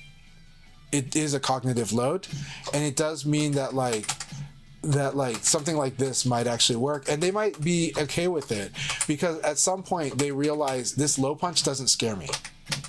The thing that scares me is you're at advantage. Remember what I told you? You would have to delay this reversal to time it well, because you're +5, and that's why it's not a good option to use when you're plus. The chance of you messing up this pari, this low reversal, is very high, because you're the one that's plus. You're not minus. It's meant to be used when you are minus. It's meant to be used when you're at a disadvantage. So okay, like stealing your turn back. So like let's say I hit you, and then you do it. That's much better than if you blocked and then do the reversal. So I'm gonna hit you with high punch. I get it. I was just trying to see if it would work. Right, and it can work. At the same time, let's compare the damage though. Okay, you block this and then you reverse. Look at how much damage that was, right? It's good damage, right? Wow, it's hard when you're plus, so hard? because you're plus, because you have to actually wait, and it's dependent on when your character recovers. So it's like not only do you have to wait for your character to recover, and then you have to throw away frames to line it up with this. It's much easier. So in this case now, take the hit and do it. Take the hit and then do it. Like, don't guard. Take the hit means don't guard. Okay? So take the hit. The first one or second? Yeah, on the first one, take the hit and then reverse the second one. Take the hit and then reverse the second one, and you will then see why it's so much easier to do there. Right? Hey, good to see you, Kun Jun. I'm having fun. We're really trying to iron out the fundamentals of Tekhne, who's a very strong player, but we're trying to recenter it on. It might be simple concepts, but you can see that. But even in martial arts, even in sports, it always goes back to refining your basics. Even Roger Federer goes back to refine his basics. The reason he drills the way he drills every day is a constant refinement of the basics, right? And music, same way. Okay, yep. So you take the hit and reverse. Okay. There you go. It's way easier. Yeah, way easier because it's designed to be used when you're minus. It's a defensive technique. It's still kind of hard, though. Yeah. You have to be really precise. Okay, but you also notice it's not that much damage, right? No. In this case, can you show me six, do super dashing elbow. 666p. Okay? Okay, alright, I'll try. That's tricky to buffer. But block and do it. It is. Okay. Still pretty good, but there you'd mix up. Okay, so let's simplify it. I want you to do forward and kick, and then 6kp. Show it to me right now. Just show it to me to demonstrate. 6kp. Yeah, 6k, and then p. 6k. That? No, it's a kick. 6k. 6. Yeah, that. Oh, this thing. Yeah. Gotcha. Now do that one after blocking low punch. Right, and do whatever combo you want there. The first hit of that is mid, I guess. Yeah. Oh, I need to use that more. Oh, sorry. Yeah. So this is a move that, like, a lot of people that are learning Akira, I have told them they should use this move. And a lot of times, because they don't see Homestay Akira using the move as much, and because they know that there's a better move, they're like, why should I use this move? I've honestly had this question many times from many people learning Akira. And they're like, why do you keep telling people to use 6kp? And I'm like, it's so easy to input. And it's so powerful. Now watch, like, do whatever, like, do this. Like, we're doing this drill. Show people how much damage you can do with this. Just to punish me for mashing low punch twice. Right? Like, it can go into a lot of ways, right? You can also finish with 6kk, right? The double kicks, you know. You can do a lot of things, totally. Right? And I'm sure that's not an optimized combo at all. Well, we don't worry about optimize. Just do good damage that you can reliably do. That's more important. That is more important in VF than optimizing. Optimizing happens after you can do those other things with ease. Optimizing comes later. I have so much trouble. So he has a combo where he does super dashing elbow and then low punch. So let me just show you. So it's like super dashing elbow, low punch, and then that move. And I always get at instead. And it's so annoying. Which move are you trying to do again? I'm sorry. I'm trying to do boom, boom, boom. So I will say that I have observed what is your challenge. And your challenge is sometimes you press down forward when you mean to press down. You are playing on stick, so what I would sometimes recommend, are you playing with the stick on your lap or on your desk? And there is no wrong answer. On your lap. Okay, so if you're playing it on your lap, then even more so, sometimes you have to calibrate yourself, because I do too.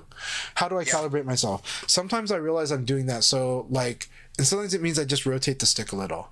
So, for example, if you're trying to press down but you're hitting down forward, right? That means your stick might be a little too much clockwise. You might want to rotate your stick counterclockwise a little bit. Right. Okay? And then try that. Boom, boom. Right? Yeah. Here, do the little touch thing? Yeah. And it takes a while to find the right way to do this, but I would recommend that when you see yourself having this trouble, just try rotating your stick a little until you start seeing what works for you. Because it does move in your lap.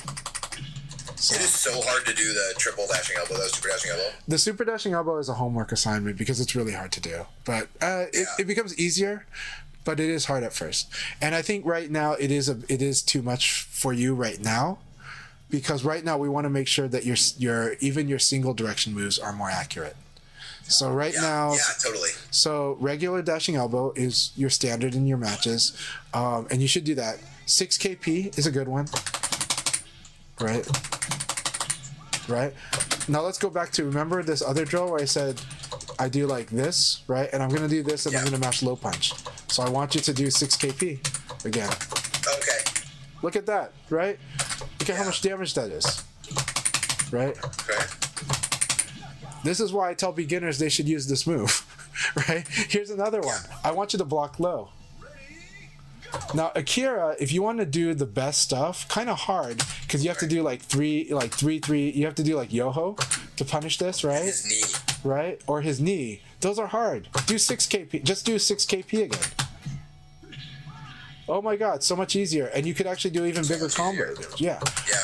Like do the easier thing first. Master combat first, optimize later. Okay? Totally. So what is the logic for people that are like, I want to do optimize now? They want to play on habit, and then they want to use that and they want to deflect the fact that they want to play on habit and tell everybody, I just don't want to build bad habits. And yeah, it's good to play on good habits, but you're trying so hard not to actually play, you know?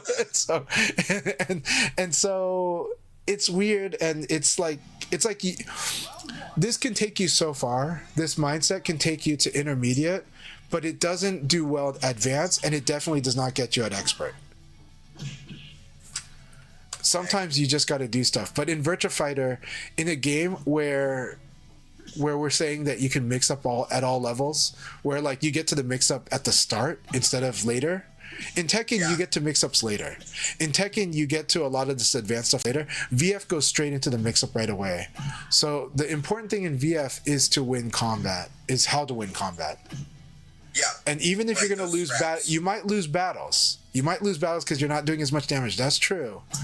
But the core of the game is winning combat first. God damn it. And then you can optimize as you go. And trust me, that process is actually kind of easier unless you just don't let yourself think a bit, right? But I'm not saying this is easy, though. I understand why they're afraid to build. I understand they want results sooner, and I understand that they want to play with good habits only so they never have bad habits. But that is like a real you're afraid of life kind of thing. Because honestly, you learn a lot more from mistakes. The human brain learns way more from the mistakes than from success. That's so true. I mean, speaking for myself, it's also true that some people get ahead in life because they were born ahead, and then the skills that they had to learn was just how to stay ahead. And so they could even miss fundamentals to stay ahead. That's actually true in life. But most people are not there. And many people eventually find themselves in the position of being behind or at par with life. Right? And then it becomes really hard because now you have to learn how to catch up in life. And that's hard if you never learned it your whole life. Right? Yeah, totally. But it's hard to tell someone who was fortunate. It's hard to tell someone who was fortunate enough to be born ahead of life to how to do that, right? And they haven't learned it. Yeah, but some people in life will never have to. Some people are born ahead and can stay ahead their whole life. Okay, they have so much resource. They know exactly. They knew just enough to know what to do with those resources to stay ahead, right? But then they might not be making some of society's best decisions. You know, we're going deep. Just maybe. But the thing is in this fighting game, they somehow think they are. I will say this though. I personally don't believe life is a meritocracy. But what I do believe is that, in environments like fighting games or in games, it is like a meritocracy. So let's get so we got to deal with it. You know, yeah. Mushoku Tensei, it is a study session. It's a training and study session, and it's we're helping. Tekhne is a very talented and skilled player, but we're refining his basics. So even if what we're talking about seems so simple, these are the things that will sharpen their play and allow them to do that shit. I'm not a talented. I mean, like. Yeah. No. Well, I think you are talented because I think there are interesting things you do that can win combat against someone even like me, right? But at the same time, that success feels to you, it may feel shallow. To me, it's just more, you just got to complete the picture. You know, you just got to fill in the dots. You got to catch up on other topics, right? Yeah. And those topics is how to make sure that you're playing more conscious in a way, or at the very least, how to play sharper. You don't have to consciously be sharper, but you do have to build it. Yeah. I know exactly what you mean. Because I know it in music, so I know what you're talking about. Like, totally. It's just that intentionality and having those basics just locked in. Yeah, exactly. So again, using the defensive techniques is not the way, right? So the answer is just 6KP, really. Like, honestly, like, the answer is to do a dashing elbow first. The reason is super dashing elbow. The dashing any of the elbows. So now here's the thing though, if you do the regular dashing elbow, when you see that red spark, you do need to right away commit to doing like either an attack or a throw. And that attack can be another dashing elbow, to be honest. So let's do dashing elbow, and if you see it, either do dashing elbow or throw right away, okay? Okay. There you go. Okay, but now why? Okay, so attack beats throw, and that's why throw lost. Yeah. So now we're gonna beat this. But you gotta do it right away. Once that red spark hits. Okay. Or just after that red spark. Yeah. There you go. See? Look at that. Yeah. But now let's do more. Okay. With that one, I think you have enough frames to do back forward and all three. Can you show me back forward all three? So 4-6 PKG, all three buttons, all of the buttons. Oh, that? Yeah. Okay. So I want you to do dashing elbow. When you get the red spark, then do the back forward all three. Yeah, that. This is how you can really mess somebody up. Yeah, no, that's Homestay uses that in a really awesome way. It's cool that Shiokara and Homestay, for instance, and like other Akiras, like they play really differently. They look different. By the way, Mushoku Tenchi said they fought you in ranked and you did scare them, absolutely. So again, you're doing good, and Akira is very fun. So that was really nice of you to say, Mushoku. So now you're gonna do dashing elbow. When you get this red hit, you're gonna do back forward all three. There you go. See, look at that. Oh hell yeah! Right? And that's because that red spark dashing elbow gave you enough. Now I'm gonna show you another trick. You can actually do. Okay, like let's say it's not good on the low punch, but this is good on the 6K. So I'm gonna do the 6K. Okay, I want you to I'm gonna 6K and mash, right? And what I want you to do is I want you to high jab me. So just block and jab, block and high jab. See that? When that red sparks, if you get a red spark off of that high jab, you can actually do back forward all three there too. Oh yeah? Yeah. It's not guaranteed though. No, but it's frame tight. Right. But it's frame tight. So it means that it would but here's what it would beat. It would beat attack. It would beat me sidestepping to Akira's back, which is where people will likely evade if they do. If they're consciously learning how to fight against Akira, most people will evade to his back by default. Yeah. Okay, so it'll beat that. And it would beat a lot of other things. It would beat reversal attempts, a lot of them. But so just generally, good. No, good high jab. And then back forward all three. And so all I'm showing you is that if you get to red spark with your high punch, if you were to get a red spark with your high punch, you can do back forward all three. You can do like jab, back forward all three. This is what like Gentleman Thief always goes for that. So Gentleman Thief goes, not always, but he goes for it quite a bit. He goes for another way though. Actually, the main way he goes for it is he'll evade to your side, he'll PK you, and then he'll do back forward all three. That said, here's the thing. Last night, Gentleman Thief brought out his Akira in some critical matches. He used 6 KP. A lot, to great success, right? He did. If you watch it, you'll see that he did 6 KP, that move. Yeah.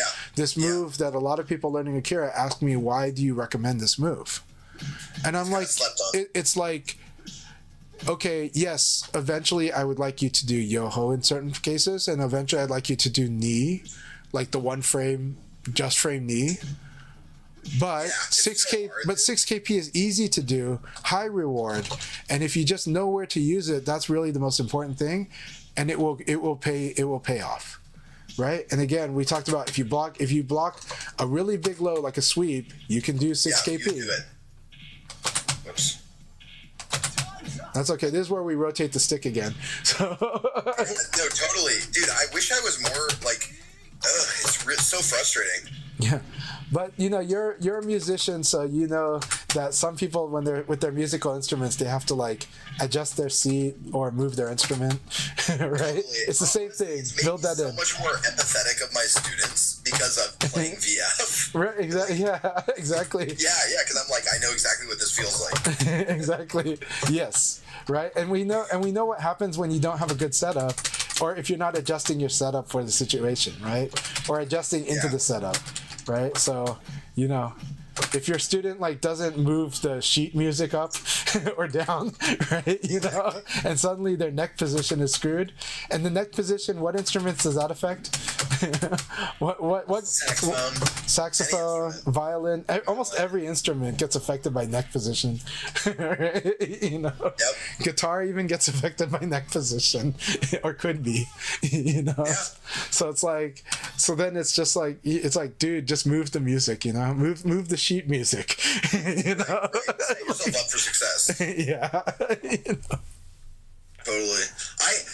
Oh my god, though, like sometimes I wonder why, like for instance on that guard break into his like double palm thing, like why is the other thing coming out?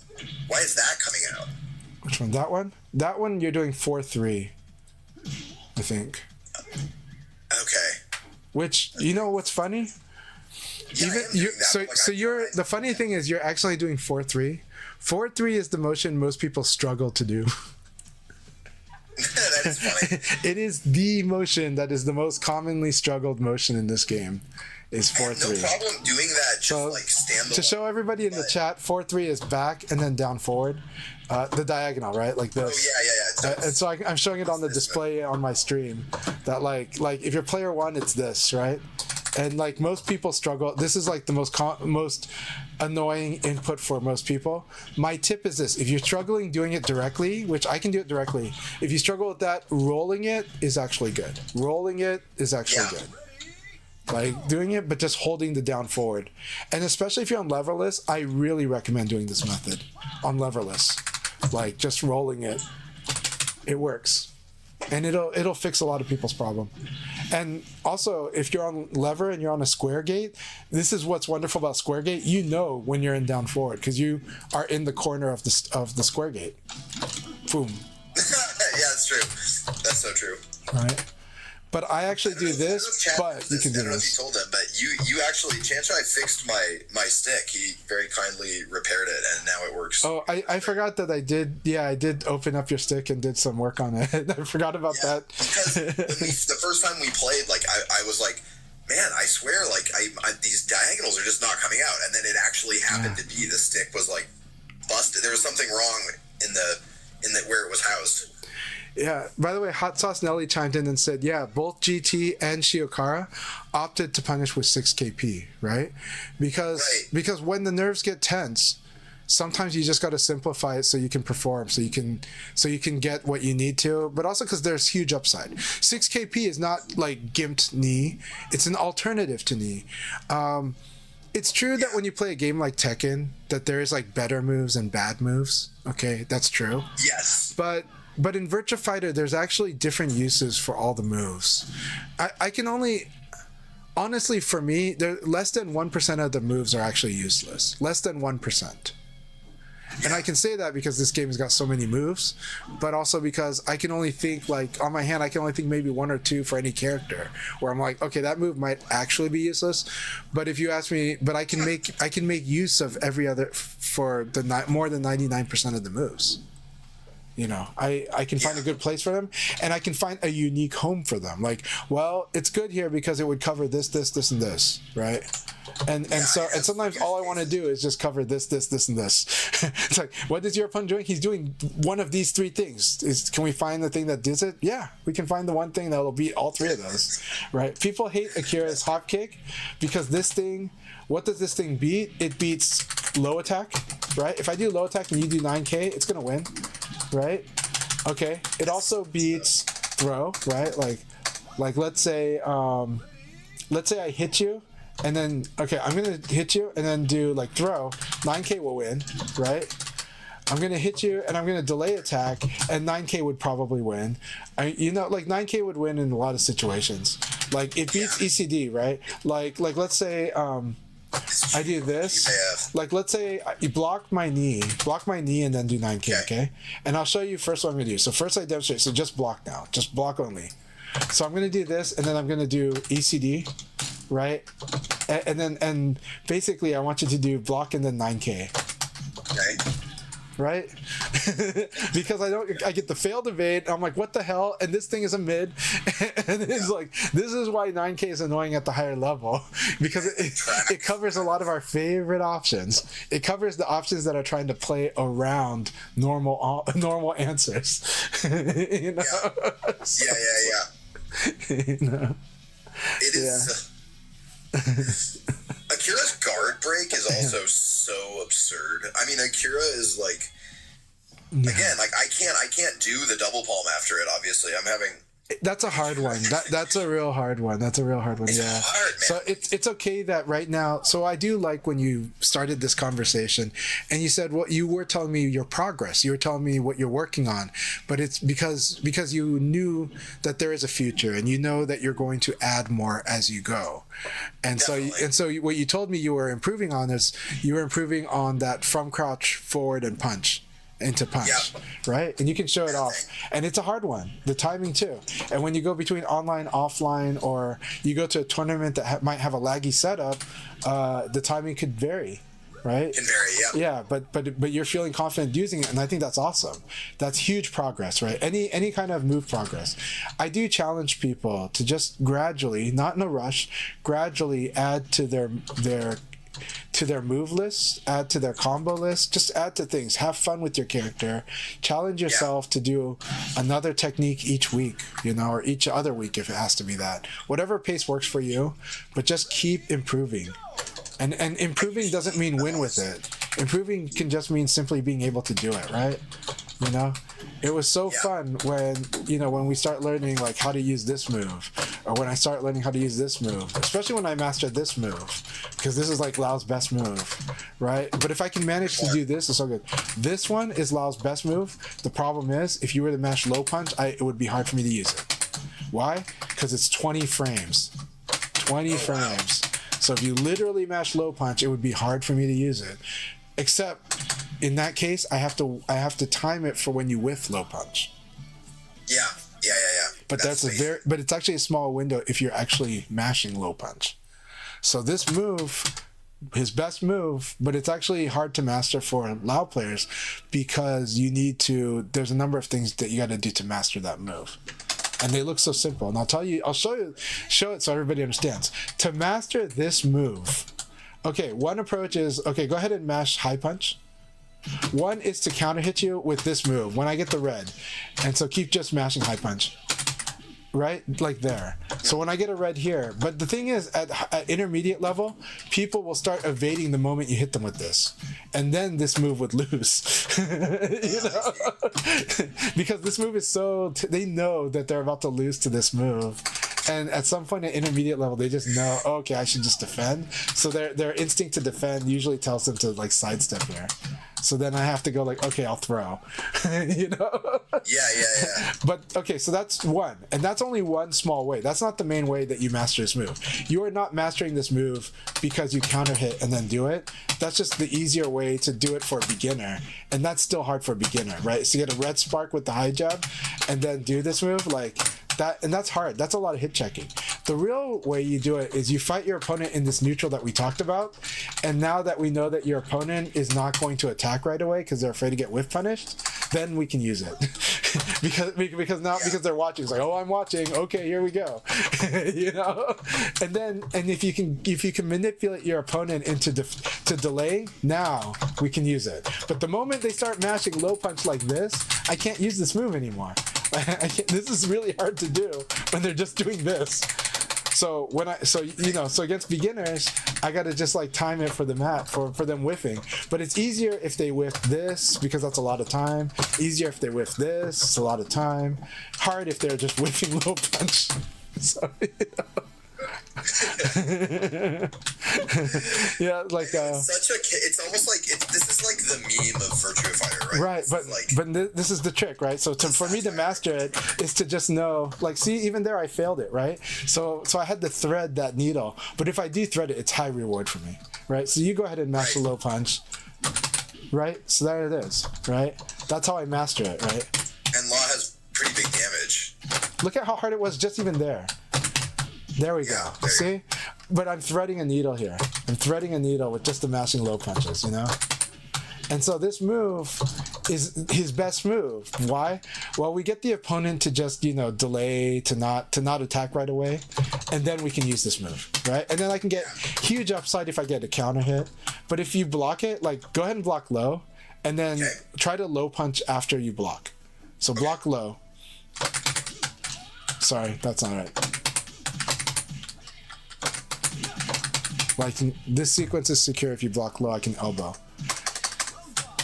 okay. Well, I was... Okay, so I'm blocking low. So I get See? With that. Right. And so, basically, this puts me plus if you block low. Now, try block high. So now you block high and do, like, low punch, okay? Block high, then low punch. So it would beat the elbow, but I can low punch because I'm only +1. If you block high, right? And so we're playing a crazy game here when that happens. But I have to make contact. But why is it hard to make contact? Mash low. Just mash low. It's going to be hard for me to ever use this move if you're mashing low. You know, like, spacing, right? It has to be really... No. Well, I have to get you to whiff, and I have to whiff punish. And there's a small window. If you're mashing low, there's a very small window for me to time this thing to do it. So I would rather do another thing that's easier to do. But I'm just saying, his best move. Why is it hard to master? Because you can't use it right away against masters. You have to like counter hit them, or you have to get them to whiff something whiff, and then you can hit them. You know, Totally. And then like, and if they're only really boxing, I like using his I don't know, this for his whiff. Yes. Well, that's okay. So if you're doing that, this is what you should finish your combo with the 6KP. So let's do that. I want you to. Yeah, and just do the DLC right away after it. Like immediately into it? Yeah, 6KP DLC. Okay, good. See, and then now 6KP high jab DLC. High jab, yeah. And you might be able to get it. It's a hard one. It's a hard one. So annoying. Why does that happen? It's because I'm not doing I'm not doing straight again. I'm not doing a true 6. More time. That was really good though. That was almost there. Yeah. And this could ring out here. I cannot get that. It's okay. Try to slow it down. You're probably doing it too fast. The jab is probably having you're probably rushing it after jabbing, like through the jab. Yeah. And so what happens is your body check part is probably inputted way too early. There you go. Yeah. And so it's not the biggest damage, but holy cow, it's still good damage. Still a third of your life in my life. I think there's probably sorry. God dang it. No problem. Remember, adjust your setup if this is what's happening, right? Rotate the stick, move or shift your position, whatever works. And eventually you'll find the way that works. And you'll find the way to find your home. You'll find the way to find like that feeling. You already know it with your instrument, like finding that feeling. Oh my God, it's so annoying. I usually, honestly, I know it's going to sound like bullshit, but hey, rental animator. Go ahead. Sorry, I was just saying hi to the chat. It's usually better. Like it's usually better. I don't know. I'm kind of losing my true north. No, it's usually a little more consistent. Like I can after that move near the wall with the stagger, I can always do his double pump. See, I'm having trouble come out, but like so I'll practice just doing this, and you go ahead and practice, and then I'm going to talk while we're doing this. Okay, good. And so you just punish it, practice punishing it. So this does bring up a good topic though, that I do want to talk about as well. Virtua Fighter is hyperactive, right? Would anybody deny that this is a hyperactive game? It is. This is a hyperactive game. Because it's a hyperactive game, this is a game where, and this is me talking to the chat as well, because this is a hyperactive game, mental stack is in play in this game all the time. You get mentally overloaded because of because of the option space. The option space meaning the range of good options you could do that are worth doing, thinking of doing, is so high in this game. Yes, there is the super most efficient way to play, and that is at the high level what they're trying to do, but those players all have also mastered an insane range of the option space. To think they only focused on just what was like the best option is ignoring how much time and effort was put into mastering all the small and weird options and stopping all the unorthodox options. You're ignoring all that because you're trying to shortcut it. This game has high option space. That said, having said it's hyperactive, high option space, this does mean that this game, you got to learn a step at a time a lot of times. And sometimes you're just repeating basics over and over. And you're repeating basics just to keep them, to refine them, also to keep them oiled, to keep them ready for use, to keep them automatic, because they will get less automatic when, after a while of non-use or of denying their usefulness. But mastering them as basics is also so that they become instinctual, so that you can use your conscious brain to work on the next project, the next option, the next thing. And eventually you master multiple situations over time, gradually, slowly, but over time, so that you can just do a little, require a lower mental load to do things. Yes, right now it's scary fighting me because there's a lot of scary stuff I do just simply that doesn't use much of my mental load because it's been so trained. It doesn't mean that you can't do it, because there are players who have played within 3 months have gotten at a level very similar to me, okay? But that's rare, super rare. And you should not expect yourself to do that. If you happen to do it, congratulations. But a lot of those players have a lot of things to catch up elsewhere to get to sustain those results. And then that can be frustrating for them too. So everybody will definitely have moments that's tough. But this game, you do want to kind of keep working on it. But I would say the first thing is you do want to win combat. You want to understand how combat works, and you want to gradually improve how to win combat before how to do just the combos, right? The combos come second. Now, it's good to have combos because when you know how to do big damage or when you know how to ring out, you have a strategic objective. So yes, you want to have at least one or two of those things, but you do not want to neglect combat. So if you can learn those, but combat is still a top priority to master, and it takes lots and lots of playing and time and effort and thinking to get better and better at combat. It's not just automatic. Now, some games it can feel automatic because their gate to advanced level is really well designed for you to just kind of feel your way through it and then go like, this is good, this is bad, and now I'm doing the good thing all the time. Virtua Fighter, it's more ambiguous about what's good and bad because it's really up to your opponent. If your opponent plays a certain way, there's definitely a good way to play against that. If your opponent plays unorthodox, the quote-unquote good way could lose to it, and then you feel cheated. You should not feel cheated. You should feel challenged. You should feel like you need to understand why it's beating you. And it's probably beating you because you're not thinking in this process. It's probably beating because you just think there's one answer.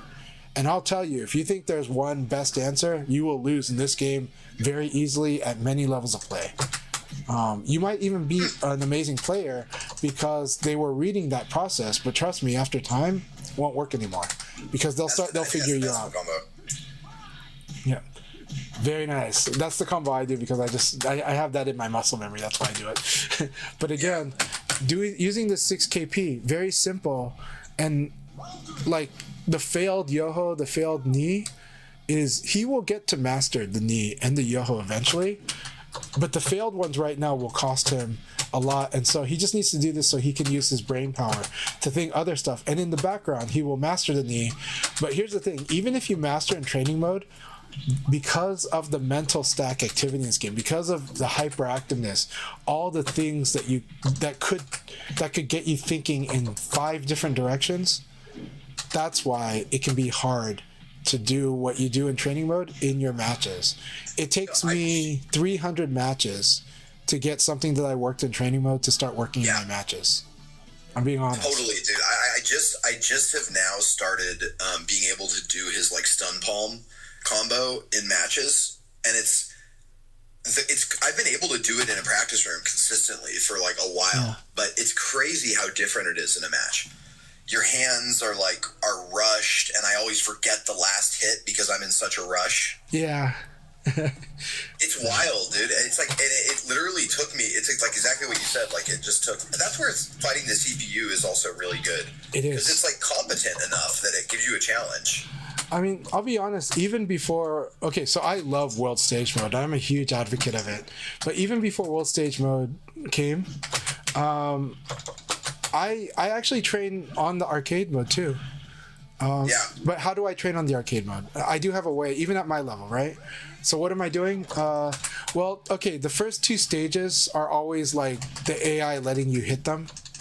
And so what I do is I practice the combos that are a little situational. So I'd practice wall combos.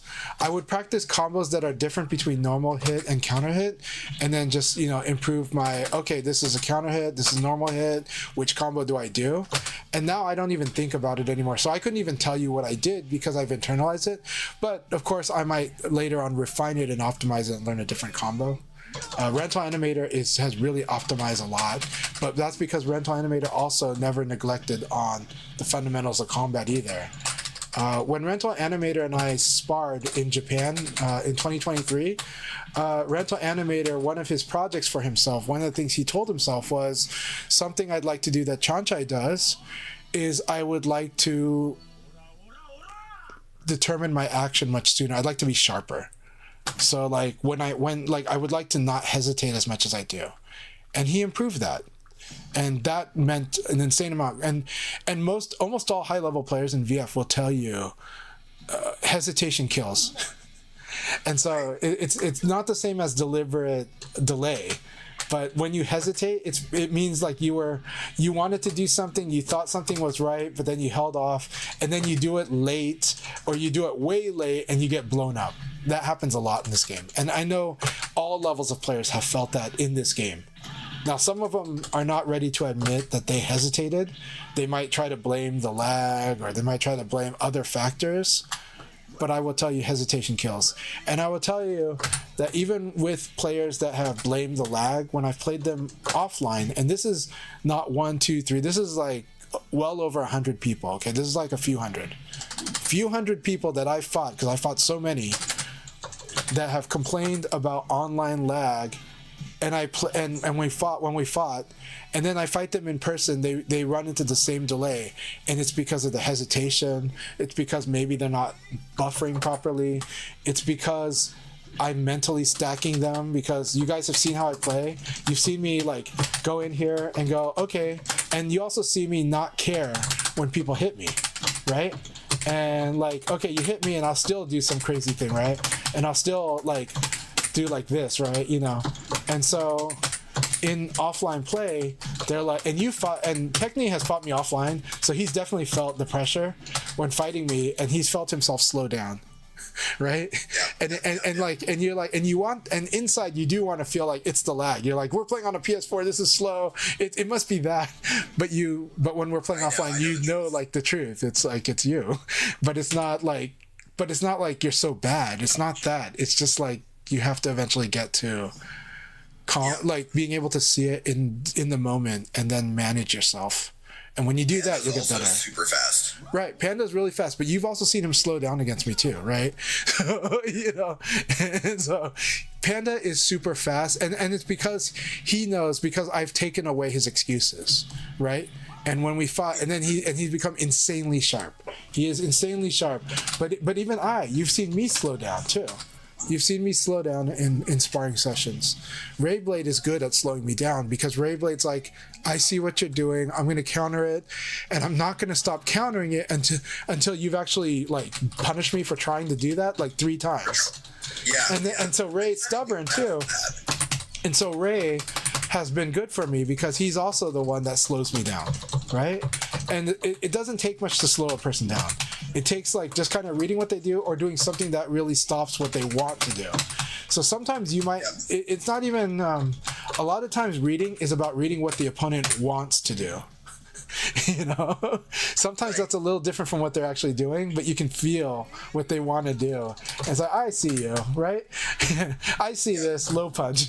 You know, why do people hate low punch? It's stopping them from doing what they want to do. You know, right? And then so it's like, well, okay, but you know, like respect enough to like play around low punch, right? Like right there, I almost destroyed your low punch, right? Yeah. And so this is like Lao, like, I'm going to destroy your low punch. But, you know, so. Oh, there we go. Yeah, I missed the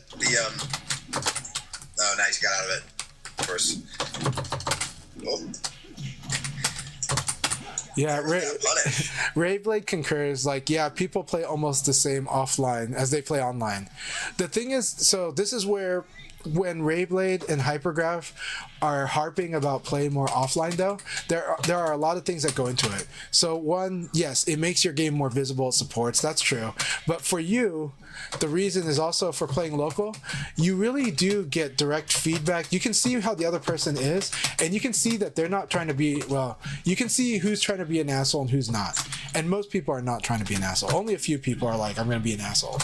But then, and that can help you understand socially, and it would calm you down in your online play. There's a lot of people who've only played online, and a lot of them are like the most paranoid people I've met. You know, they're just like, everyone's out to get me, everybody hate, like, oh, and they get imposter syndrome harder than anyone else I know. You know, and I'm like, you know, a good way to cure that, play more locals. And you'll realize, here's the thing, there's people that have never gone to locals, and you know what they've told me? They've told me, oh, I need to get stronger first. Oh, I want to get better first. I know that they're strong. I'm like, no, most people at locals are not that strong. They're like you, or they're like me long ago, or they just want to have fun. You know, they just love the game. You know, the random sort. It's not like you have a pro. It's not like you have all of the world's pros living next to you. You know, it's just like, you know, even in music, you're like, why don't I have more pros around me? Yeah, you know. So the thing, and it's not, and I'm not saying they suck, they don't, and it doesn't matter whether they suck, because I really do believe everyone can get strong, but it takes a lot. But that said, locals, you'll find, has a wide variety, and that is fun. That's more fun than ranked, in my view. Locals will sometimes give you incentive to help others improve, because you want competition. Locals will show you if something's working online or not. And like I said, we now have a generation of people who've only played online, and a lot of times they are the most paranoid. They are the most paranoid because they're imagining the worst of their opponent. and It's true. and they are also overreacting to how that person is acting, even online. And then sometimes if they go offline, they might realize this guy is just kind of chill. They might realize that this guy is actually kind of anxious and nervous. They might realize this is the guy that's kind of quiet and just like, oh, you know. But then online, he's going to act a bit hard, you know? And that's okay. I don't judge that. I understand okay. that, Yeah, you know? right. Like, that's the thing. It's all fine. so like that, if you want to know why I maybe have a high tolerance for some of the misbehaviors, it's because I've met so many people both online and offline that I've gotten to kind of see a little bit better sense. Some people go, well, that okay, but that's their true self, the online self. Maybe, but your sense of danger will probably lower if you actually see what they're like in person. Now, some people are dangerous, and you should try to go to places that are more public and safe because they're public, and have authorities like the venue owners or staff that will keep you safe. That's true, but really, but sometimes you got to go there. Had like a bad experience in that sense, playing VF. It's probably 1 in 20 years. Wow. You know, like 1 in 20 years, right? It's like 1 in 10,000. You know, Right. And even then, I've never felt my life threatened, but I have heard of incidences, right? But those incidences were something that could happen anywhere. Those were the type of things that could have happened in a restaurant. Should we not go to restaurants? Should we not go to restaurants? You know, like we're talking about odds that are worse than going to a restaurant. And Do you want to do like a full fat set, by the way? Yeah, let's go ahead and do it. So, okay, Mushoku Tenchi will show you 214P is Akira crashing down his 2 palms. He's +3. It has lots of hit frames, and it wins neutral a lot because it hits hard. Can I just grab some water real quick? I'll be right back. Oh, go ahead. So, yeah. So, Mushoku Tenchi, 214 They're talking about the shortcut for doing double palm. For doing this, the shortcut for double palm, there's a few different ways to do it, but if you do a guard break, you can do half circle back forward punch. If that method works for you, because they coded it so you can do it that way.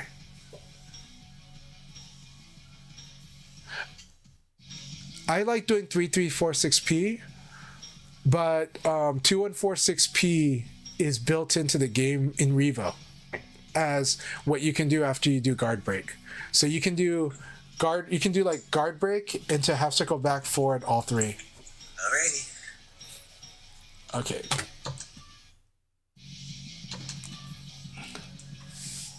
Yeah, so they coded it. They coded it that way for just in the guard break situation, not in the normal standing situation. You still want to do 3346P, like in your combos and stuff.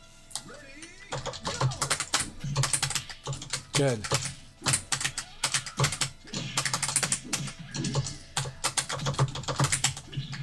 Very good.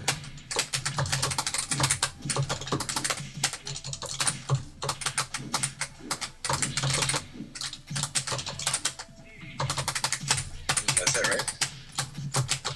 Yeah, that was really good. No, you had the right idea, but you chose the wrong thing. Yeah.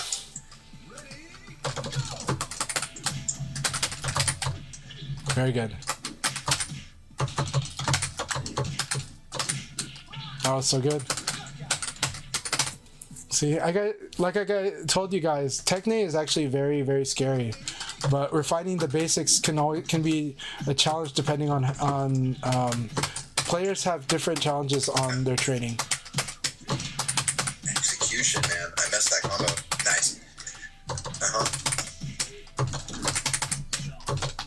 I always get blown up trying to attack getting up because I get a little hot under the collar. That was beautiful. Okay, I'll take that.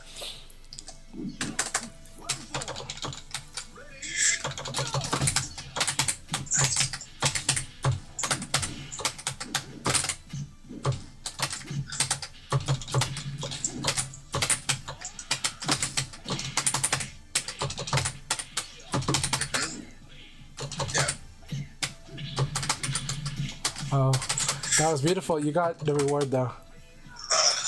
Oh, so close. You're doing awesome. You're doing very great.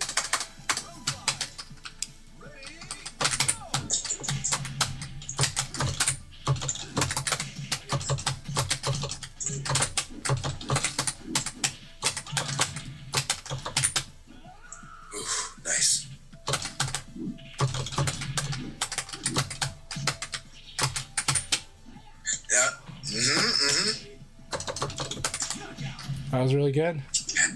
Nice, good game. Very good game. You're doing awesome.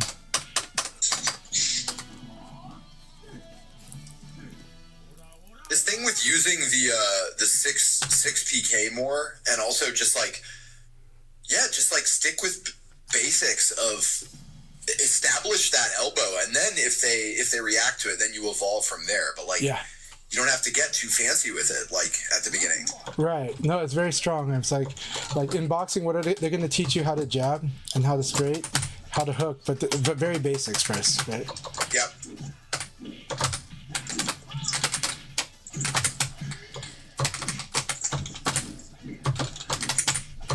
Oh, nice. Yep. Yeah.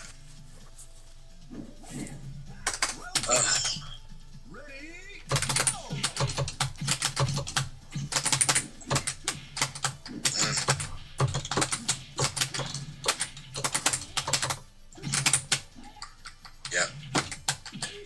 Going to the wall.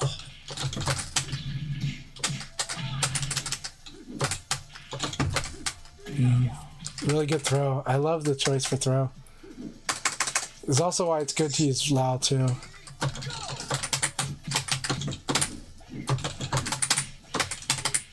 Oh, nice.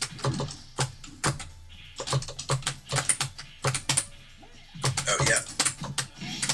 Oh, see, I was trying to attack when you're plus. It's okay to attack when I'm plus if you think I'm going to throw, but not if you think I'm going to attack. Yeah, right.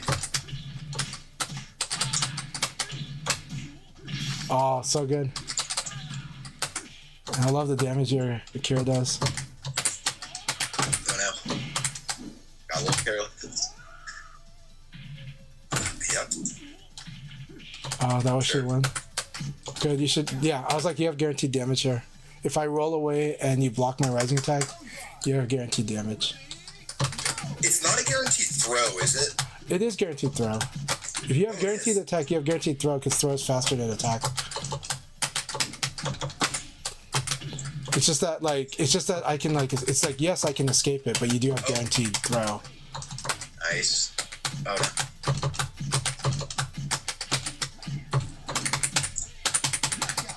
Oh yeah, nice circular. Yeah, thanks. Heck yeah. Let me hydrate here. My sponsored water.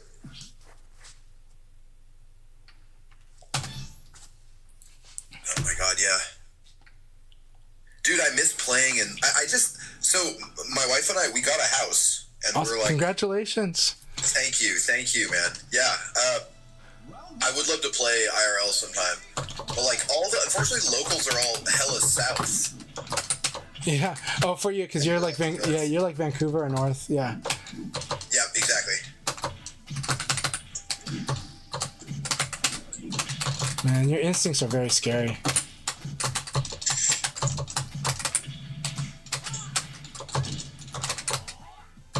Nice. Oh no. I thought I was going out. Oh. Yes.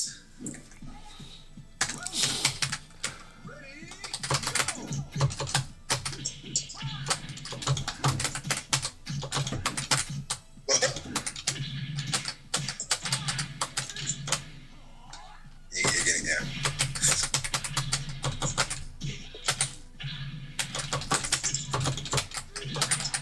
Akira. I know, right? This is awesome. No, it's awesome.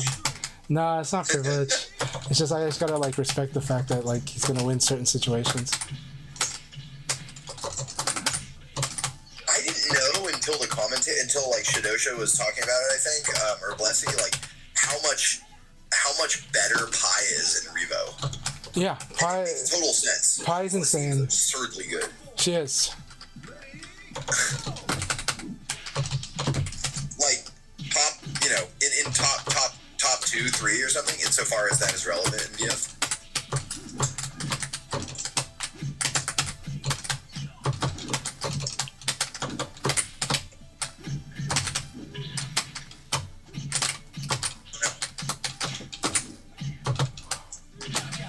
Very good. Very good control too. Hey, Bobby King, good to see you. He does. That's what I love about fighting against him. There's also like what Panda loves about fighting against Tekhne. Dang it.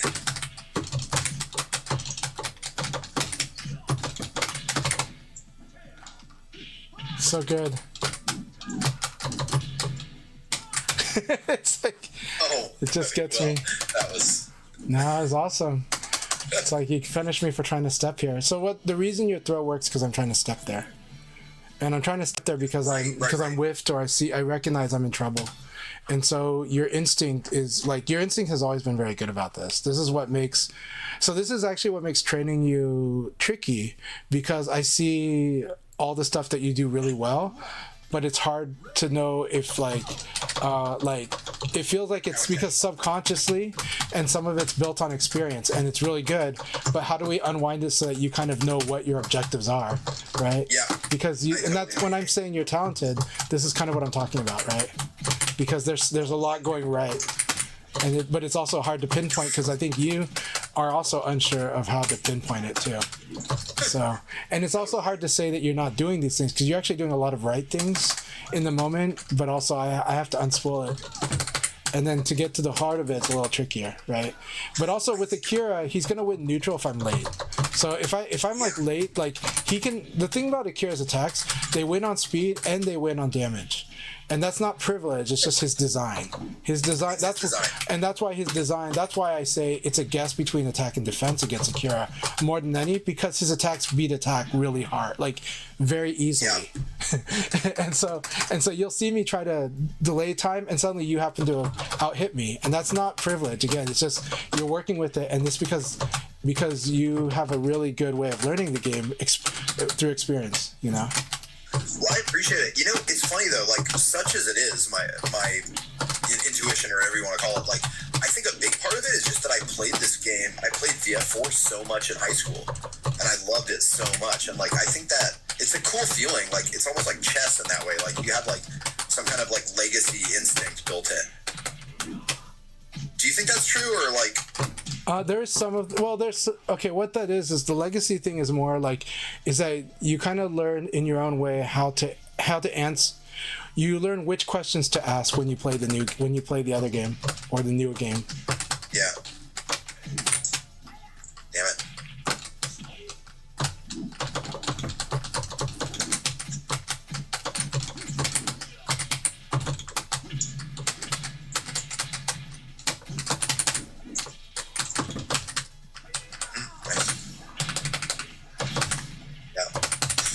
That is gonna do it.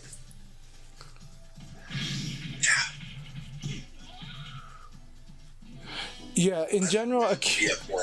Mushoku said, yeah, I noticed that I can't trade with Akira often. It's because Akira moves forward. So to understand that his hit frames, they're moving forward.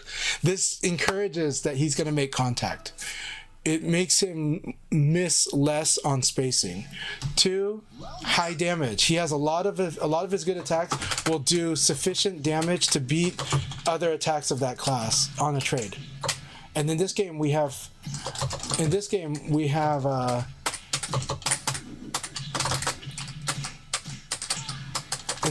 a priority system. If 2 attacks hit at the same time, heavier damage wins. Right? And you guys can see when I'm like delaying and going in and I lose because he decided to attack at the right time. And this is also because one part of Tekhne's talent is his sense of timing, or sense of timing that'll work after he's done it against people and it's worked. And then he's like, oh, this is a good way to do it, and this is a good time to attack. And I have a sense of this too, but I'm fighting someone who also has this sense. So it's like, so it's very strong, especially with a character that is designed to win the trades more. But also that he has speed. So now he's got speed, power, he's got it all, right? So what's and also there's not many openings. If I evade his dashing elbow, there's not, like, the best I can usually do is throw, but the throw will not work if the throw's not guaranteed, his attack will beat my throw. So I've got to and so it's hard to know if I have it. So something like this, yeah, I know I have it, but his dashing elbow, hard to know if you got the throw. And so then you might just want to attack and use the advantage. And then he'll just probably defend. Right? So yeah. Remember one time you said Akira's like a spear? Like think like spear type movements, and I think that's really true about him. Yeah, he is definitely a spear. Yeah.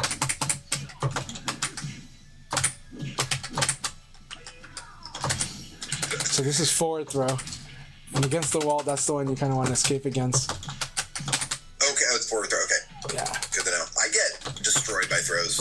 Yeah, that is probably something to work on for sure, is the throw escape, and there's a lot of reasons for it, but it's partly because of also your play style is probably that you haven't.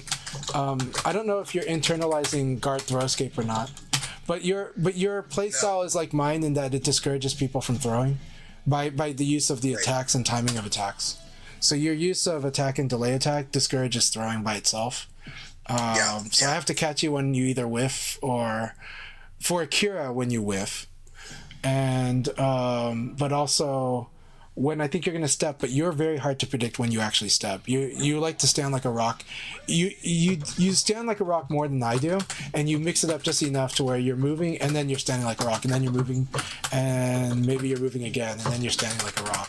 So it's really good mix up. Nice, dude.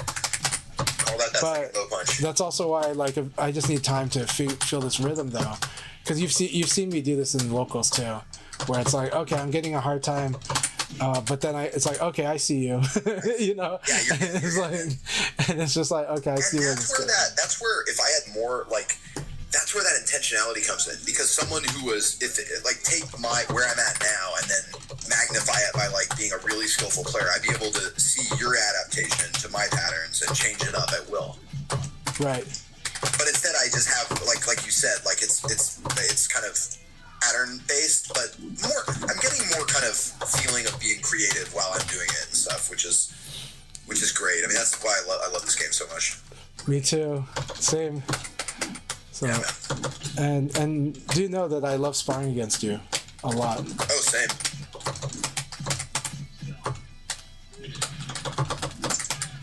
Look at that 9K beat the backdash attempts.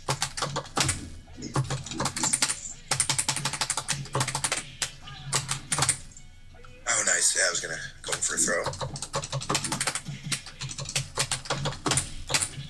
I like the high jab stopped me from doing the retreat.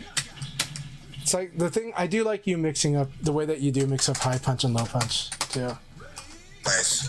Especially in Revo, because Revo the high punch got upgraded. Right, it has that automatic. Well, it's just like right? Yeah, because it used to be you had to manually do that, and so some players would do it and some players didn't. I feel like that was like a good change. I do think so, because it's a good change, but it is constraining change. But this game is still very open-ended, so it's not like it constrained that much. But it changes the dynamic of the backdash, but that's okay, because the game actually wanted to punish backdashing more concretely while still maintaining that backdash is very strong, and that's good. That's a very good thing in the design, I think. Yeah. So what changed with high punch, Mushoku? So I'm going to show it really quick. Normally, before, see this jab and see how Lao's stepping forward. Normally to do that, I had to pre-hold forward and do jab. Okay, to do this. But in the past, if I didn't, I would be more standing still and doing the jab. And what Revo changed is Revo just automatically does the forward stepping jab. And so now high jab has a better range, and it stops a lot of backdashing just by doing high punch, right? It doesn't stop it completely, but it changes the metric, the dynamics of that. Yeah. All right, we'll fight. Yeah.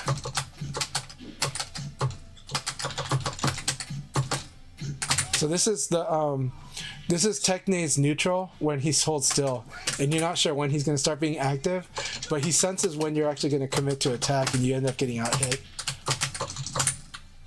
Oh, nice.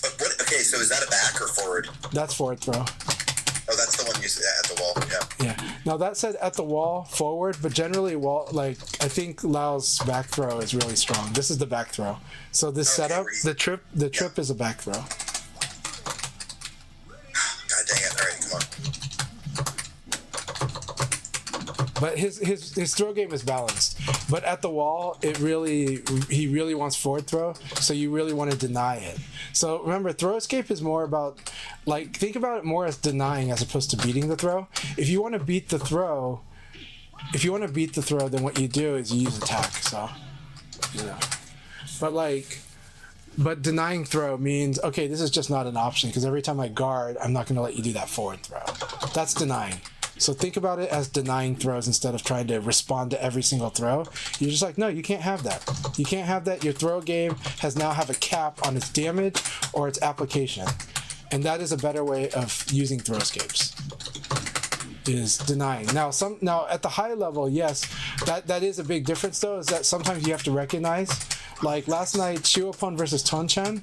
Shiwapon is situationally doing throws, so Tonchan is just denying them all the time, and Shiwapon is kind of just hoping to get that strong throw, and sometimes he'll mix it up.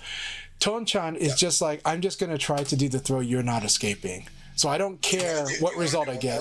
Yeah, let's do one more. Okay, cool. So Tonchan is just more of like, I'm just going to try to win. I'm just going to try to get more throws in. You know, Shiwapon is like lowering the overall damage that throws do by the way he's playing. But at the same time, last night in those skirmishes, I think it ended up becoming a material difference. But of course, Shiwapon's doing some mix-up. Of course, Shiwapon is smart and knows what's going on. But then that leads to like whatever mind game they're in there playing.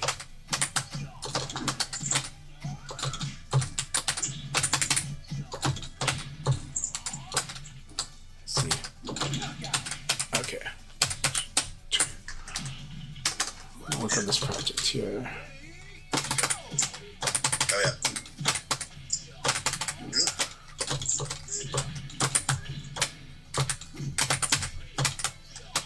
Oh yeah. Getting blasted by that.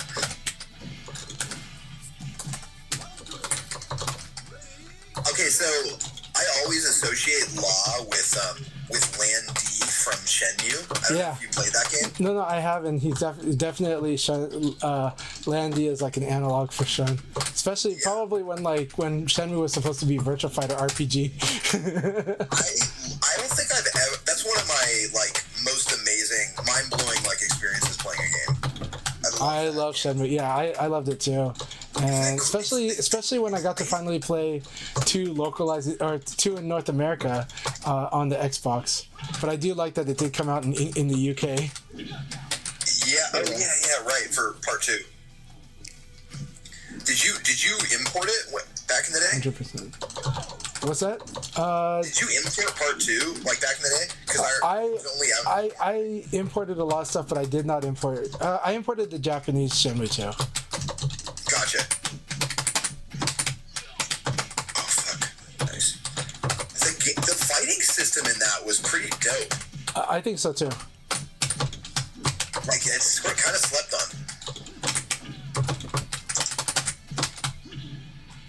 Very good.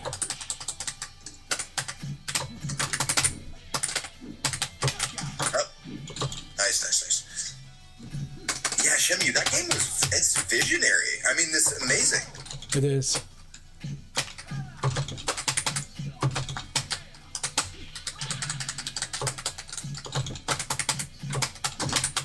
Yeah. Nice. Oh.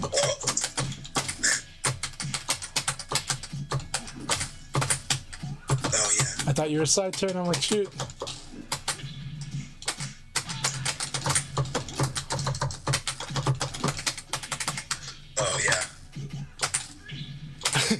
I wanted to try different things. I like that you went for that one though. That's good. Let's go. That was good. Awesome game. Yeah, it was a great game. Yeah, Mushoku said that once Tekhne adds that layer of guard break more, he's gonna be so annoying to fight. He is, but he's the hard part for him is that the Revo guard break, he wants to still do the standing palm, and that's the problem for him right now. He's got to build in the correct options for Revo, and then his guard break will be a huge threat. Akira's guard break is so gross. Especially, dude, pre-Revo, like, that's busted. You would get, like, the full combo. Oh my god. Yep. Okay. I need to know what to do after this now that I do that. So.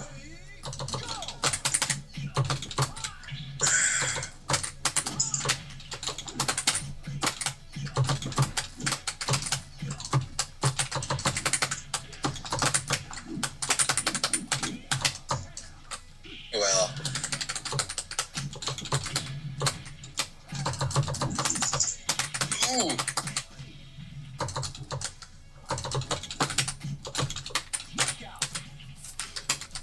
That was really good use of the What 3-2-3-P. does that I think is really dope is he does this like 3-2-3-P.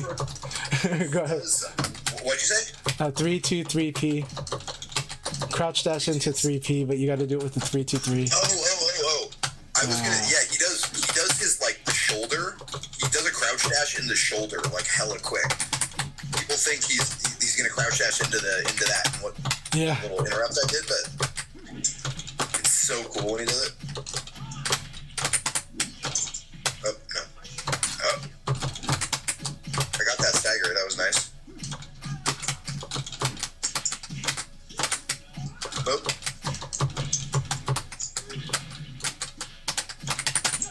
Yeah, nice. You're doing awesome, man. Keep it up.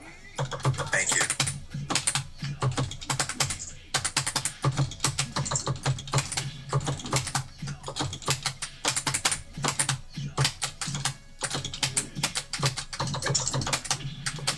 Can't do it that way.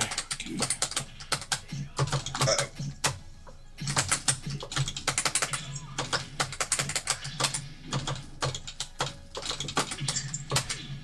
Oh, damn it.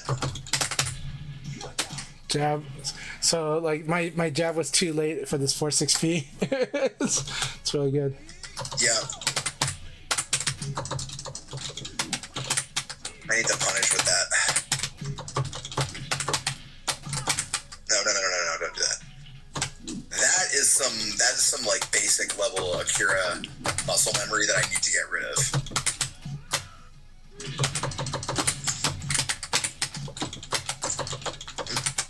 You're not gonna let me do my yo? Alright, damn it. Like I said, Akira is really good at this, making attack defend just such a guessing game at all times, unless you're at like super long range. So Totally.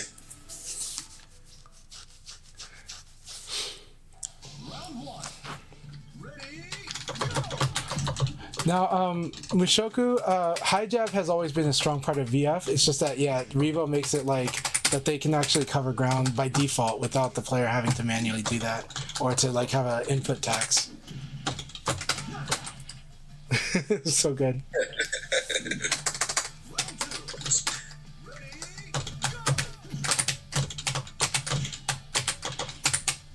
All right. Yeah. Nice.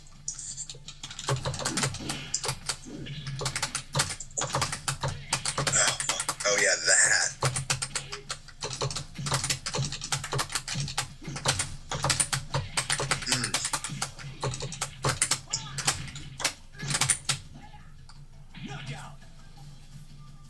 Is that just vanilla? That's his normal throw.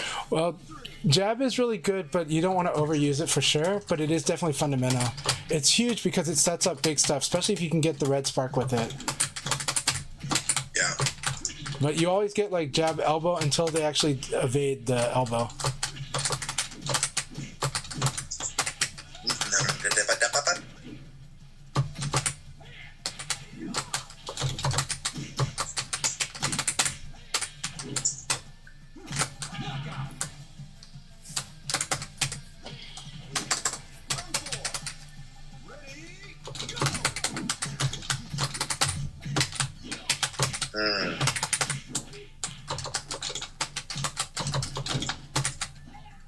Nice. Nah, I did the wrong throw. Dash. I put myself in a bad position.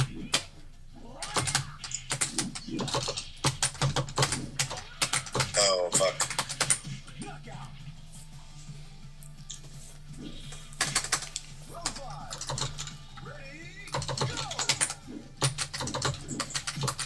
Yeah, those back dashes are sick.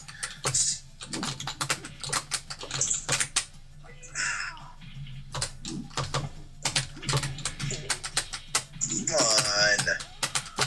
Ugh.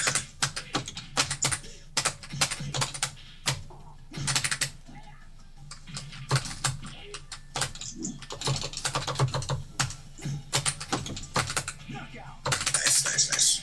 Thank you. Yeah.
see. Okay.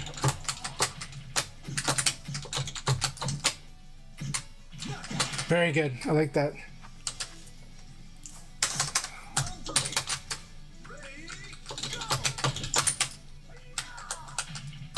It was giving me a really good project.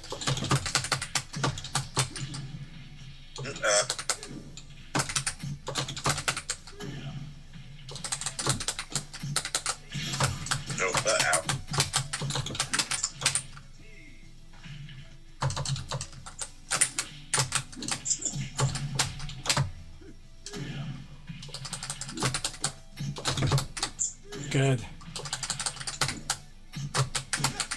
Oh, dang. Nice. That's why you gotta do a mid. Yeah. Block into a mid.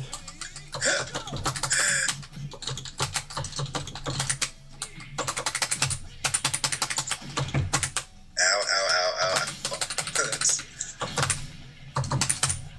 Yeah. It do be like that sometimes.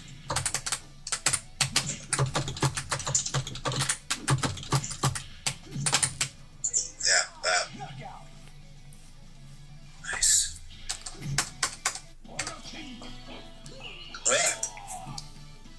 Oh, I just alt tabbed real quick. Okay, there we go.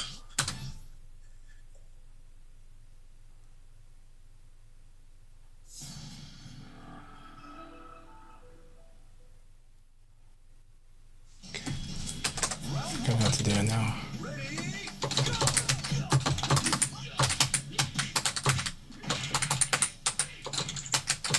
You helped me develop something in my game.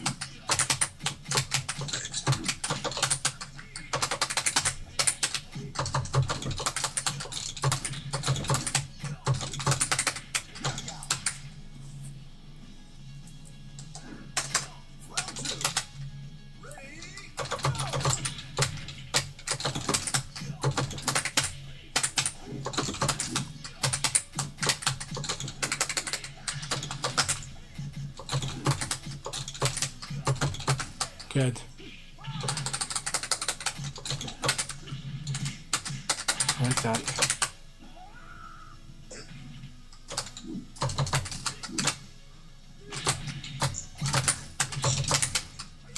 Yeah, that's So this is not a delayed good choice throw. there. It wasn't a bad idea, but it was a delayed throw got you here. Yeah.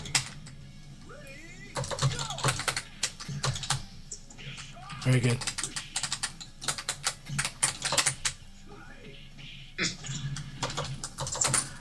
Oh, uh-oh.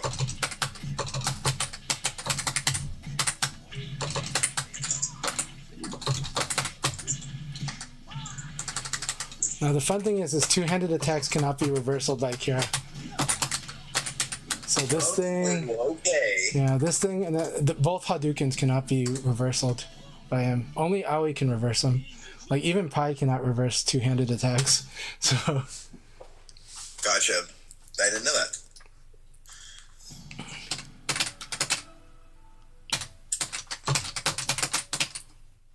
Round one. My God.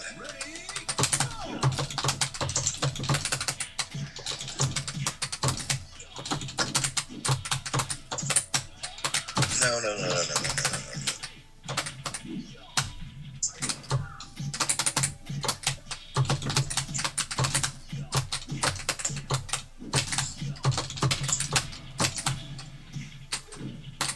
Come on, give me the fucking combo. I don't know why.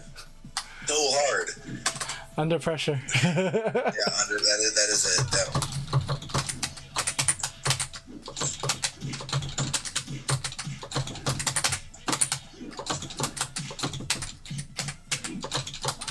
That was beautiful.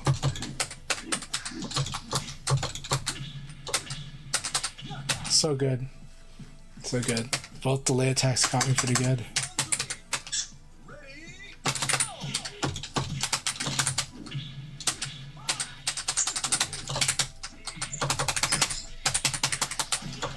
Oh, the Cirques.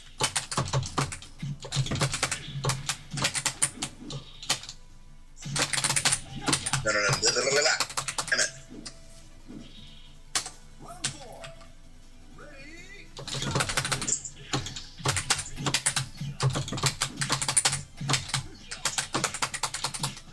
Let's do one more set. Do it. Did you want to do another set? I would, yeah. Okay, all right, let's do it. You're doing really, really good, though. Dude, thank you. Yeah, these are really fun.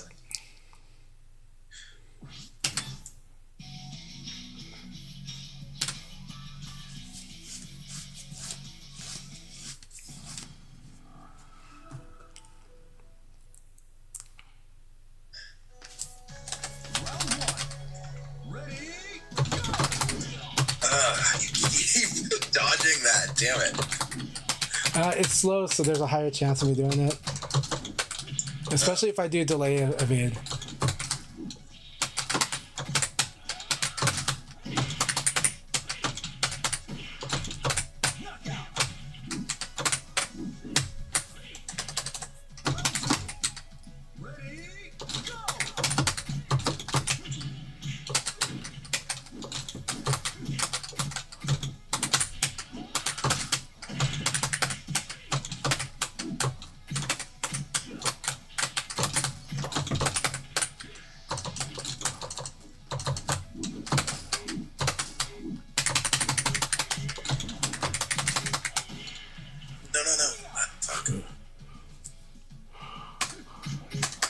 That one round where Itabashi was just like, Itazan was standing on the edge. Do you remember that? Yeah, that's the Shun play. That's the Itabashi play too. Wild. But Shun is the master of that too. Yeah. It's so much fun, but he really nailed it, and he did it at that level too.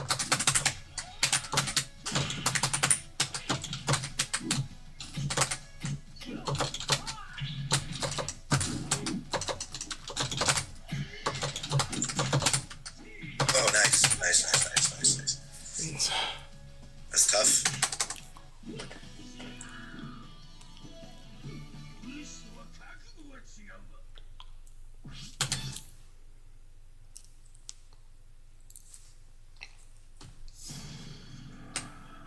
I really want to, because I love playing this game so much. I really like the idea of like sipping on a drink or like, well, yeah, or something else when I'm playing it. But in reality, like the second a drop of alcohol touches my lips, like the quality of play goes down. It's so noticeable. It's tricky because being relaxed does help the game, but there's still but this game is very cognitive heavy still. And I think certain players that we know who do have a certain thing that they like to, certain recreational activity they like to do. I think they noticed that for them, their performance was less when they did that and played VF. Just because like it's good to be relaxed, but then they were having a hard time making the tense decisions, or exactly. or things where like you need to be a bit more like determined to beat something, as opposed to just, so sometimes go with the flow is a little hard, right? Totally.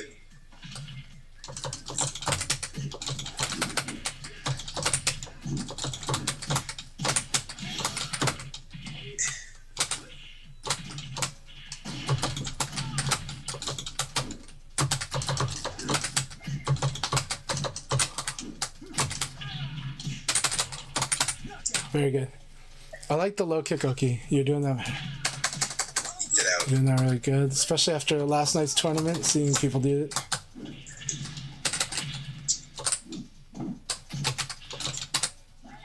Now, Lao's neutral throw will always position switch, so.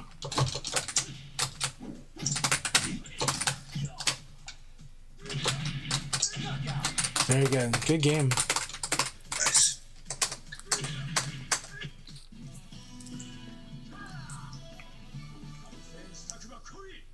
How's stream doing? Stream's doing good. There hasn't been as much activity, but there are viewers. But I think they're having fun watching these battles. I think they're really having fun watching your Akira do well here. So I think this is great. Yeah. I'm born for the stage. Yep. It's really hard to use like delay attacks against your Akira. So it's like such a gamble if I decide to do a delay attack. Yeah. Because like it just might lose to like dashing elbow, might lose to 4-6P. Very good. Good punish. There's definitely a lot of ways you can go wrong with Akira. That's just how he's designed, but it's good. It's just, again... Oh, here I go. Cirque.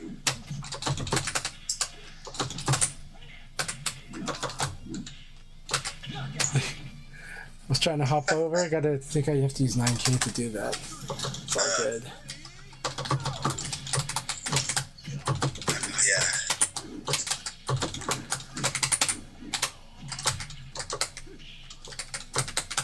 I see.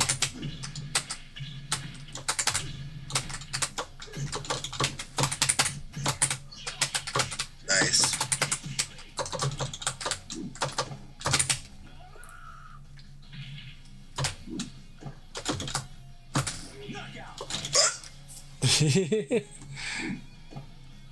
Look at this. Look at this. Yeah, you attacked into it. I did. Oh my god. I just like have stopped doing the combo. I know for that.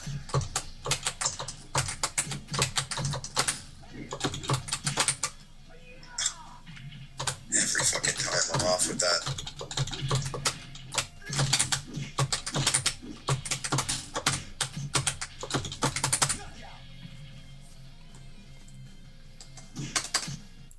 See. Nice. Yeah, here we go. Here we go.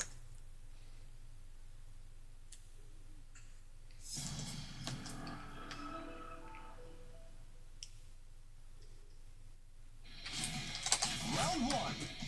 Ready, go!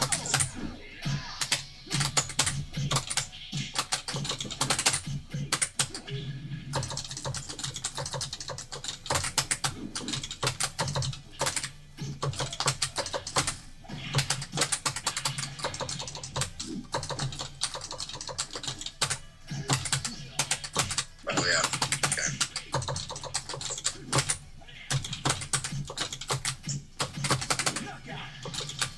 You need to do like dashing elbow or 3P. Yeah.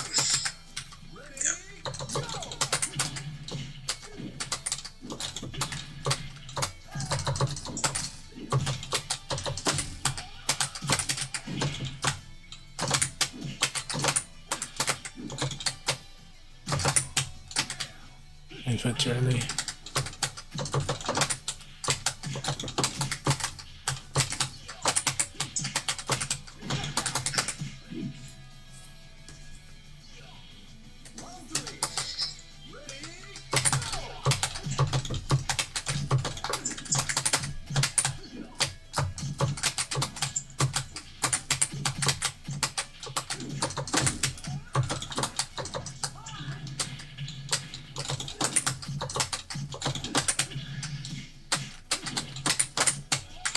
Oh fuck.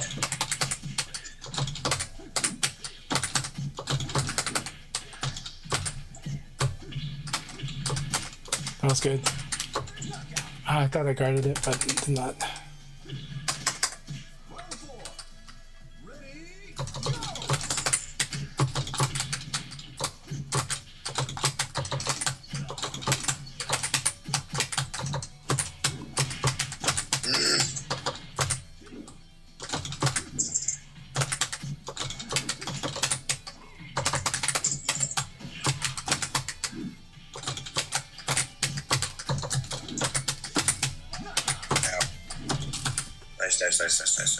Nice. Thanks. Woo! Alright. It's very intense battles. You're doing awesome. Like, it's a lot of pressure. Your defense is really good. Your defense was something that was having a lot of trouble in the past, and your defense is really good. It has a good sense of when to attack to cut off a lot of options, but it does I'm have glad you openings. say that, because like you said, it's unfortunately more effective to learn the hard way than not. And I certainly have online.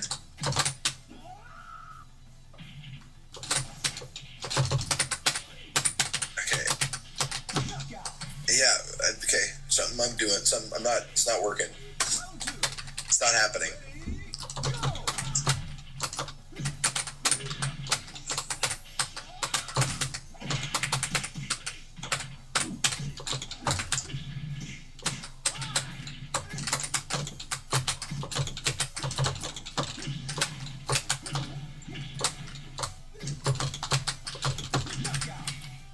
Really good use of super dashing elbow. It creates the delay, so that if I do the ECD, I'm going to lose to it. And still no combo on that. I wonder, like, so weird. What I do love about your Akira is you're very strong at doing, like for your level, you're really strong at doing very Akira things. And so it might even be incidental, but it's good. Like it's your delay, the tempo wars are really good.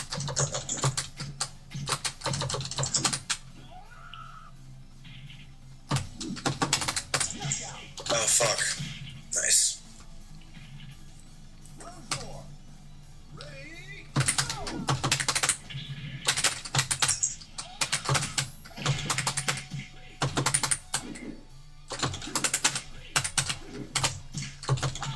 Good.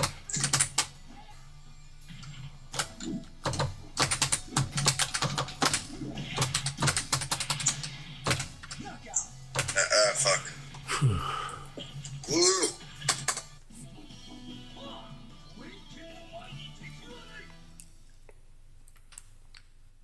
This is like awesome sparring for me too.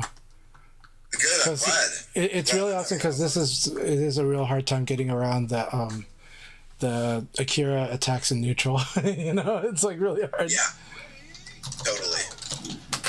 But also, No, Akira is... it's also your mix of throw. Like you have a really, I do think you have a yomi about when your opponent is open to throw because you've gotten very good at doing that.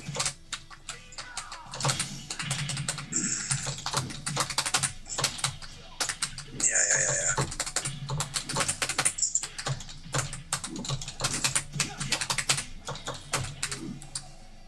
And like, kind of his one weakness is that they're like linear attacks, right? Yeah, well, kind of, but with your mix of timing, you get around that. You make them actually more scary because of your delay time. Because when you're delaying versus when you're not. Ow.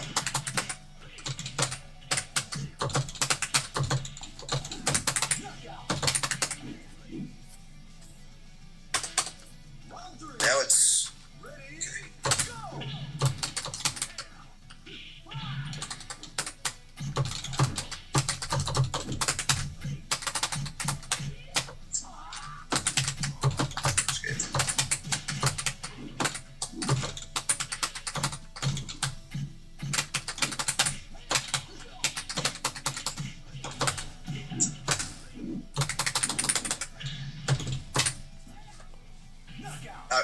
I'm frozen. Frozen, dude. The game or the game frozen, or you mentally frozen up? Yeah, got you to hesitate. Baseball earlier. It's like when you see a fastball and you just like, you get caught looking. Yeah. Do you want to do one more? Yeah, let's do it. It's a lot of fun. Right. I think. Good. Well, I think this session has been good for both of us. So. Because this has always been a challenge for me about fighting against Akira or even Jeffrey, is like getting out hit in the neutral, and the choices regarding that. Good, you went for it. Oh, really? Well, in the past you were kind of hesitating on what to do after it, and then I would walk into what you did after hesitating, and so now it's like, okay, I'll just go ahead and try to attack him this time. That's really nice. Again, your choices of when to throw are really good, and I like that too. Thanks. It's so funny because it's like, I just do it. Yeah, I just do it.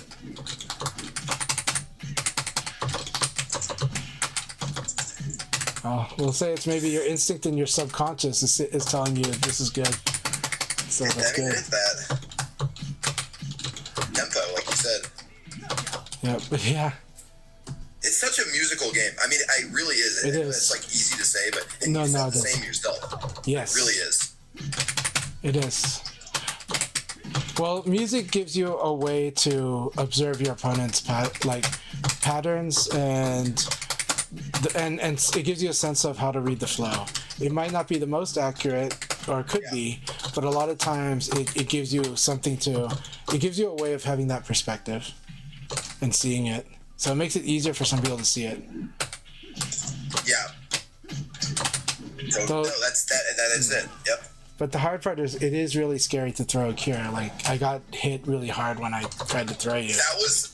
Right. Can I just celebrate that, please? Yeah, that was brilliant. As an Akira player, that's like... For me, at least, that's like the holy grail. It's so... I mean, it's... Akira's... Don't you think? I mean, Akira, his, like, moveset is so fucking cool. It's just, like, No, it's an amazing moveset. I like it. I like the way he's designed. There's, like, nothing else like it in any other fighting game. Yeah, I like the way Akira's designed very much.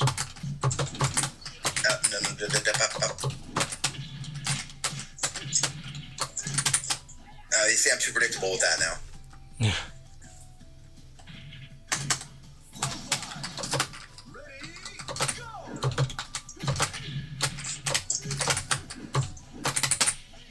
Yeah, nice. Fuck. Ow.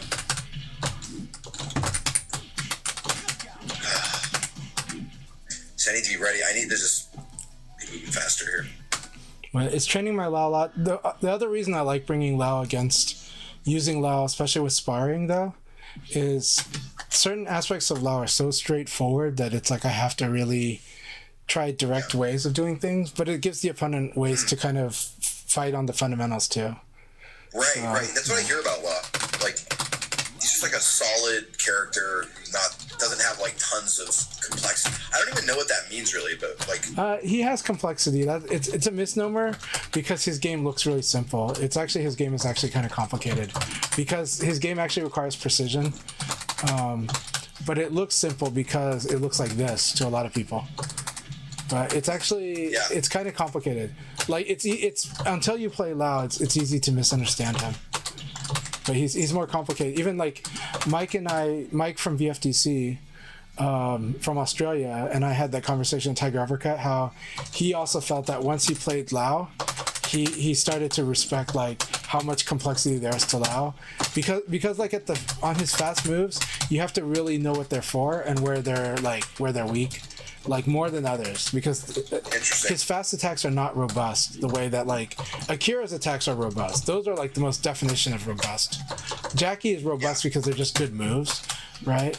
Akira's are robust because moves forward, high damage, fast, right? And so even if it's linear, it's designed to work with dash, so you can just like use dash to delay it. And because of that, the opponent might have trouble if you start having a dash flow chart,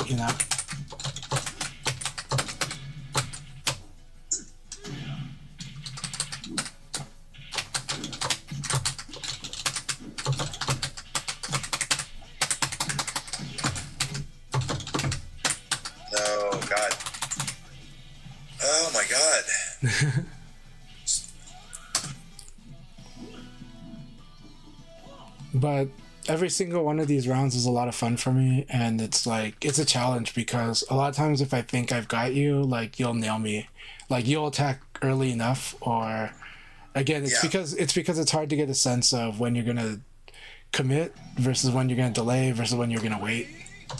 One of the things you originally said to me was like that it's like I roll the dice. You were before, like really. There's a part of you that's doing it, but subconsciously. But now nowadays, I think subconsciously there's patterns that you've seen, and so you're recognizing what's a really good approach, and you're recognizing, and I think you're learning a lot. It's just that it's a more subconscious and experiential process for you. It is, yeah. But to me, like the way that you're playing now is way different from when we played months ago. So yeah, that's true. It's very easy to underestimate you too. But your Akira looks like a very strong Akira, to be honest. So like you're. I mean, that's crazy. But I know that you might feel like you don't have the combos. So the thing is, you feel like you just don't have the combos. But I do think there's still fundamentals to it, because you do want to eventually make this both something that's happening subconsciously. It is best that you're doing it subconsciously, because for most people that's the hard part. But to do it consciously would also help you eventually when it comes to strategy and when it comes to situation, like to even improve your situational awareness. But your instincts, your subconscious, has you capable of doing doing situationally good things very quickly and strongly. So that's like your strength. It's good to hear that. I mean, is it the execution though? Like that's what I have to hold down. But there is going to be that big wall, and I think that's what you might be facing. That big wall is when you fight against people that are where just the subconscious is not going to be enough. That you're going to have a better. You're going to have to be like a better pilot managing your autopilot. You know, and you're going to have to kind of build your own. You're going to have to build your own co-pilot. You know. Like you're gonna build your process. Now, for me, the way that I describe that is I usually described it as having different gears of play, and I think you have many gears of play, but like just having a better, like refining your selection of those gears and your control of the gears themselves. But I think you'll get that. But for you, it's definitely true that like fighting more is like your process.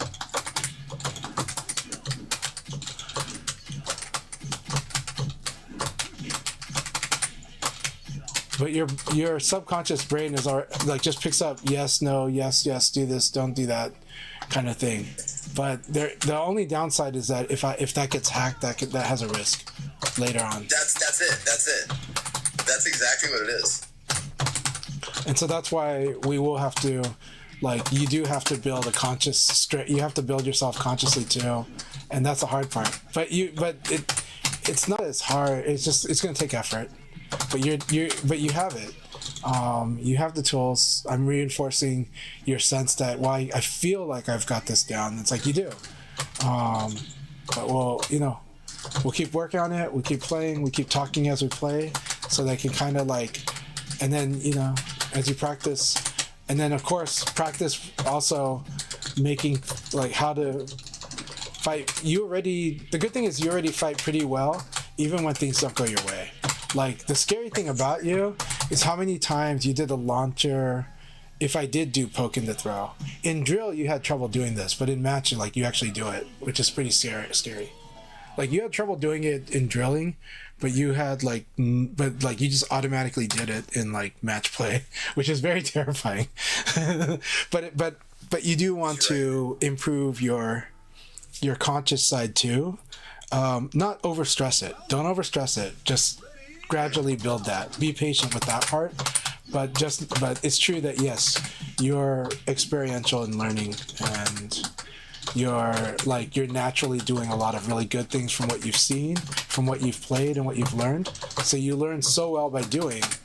But as you gradually build your conscious understanding of the game, that'll help you sometimes course correct later when you hit that and get across exactly that, like avoid that wall that you're gonna not avoid the wall. The wall's inevitable, but help you eventually break through it.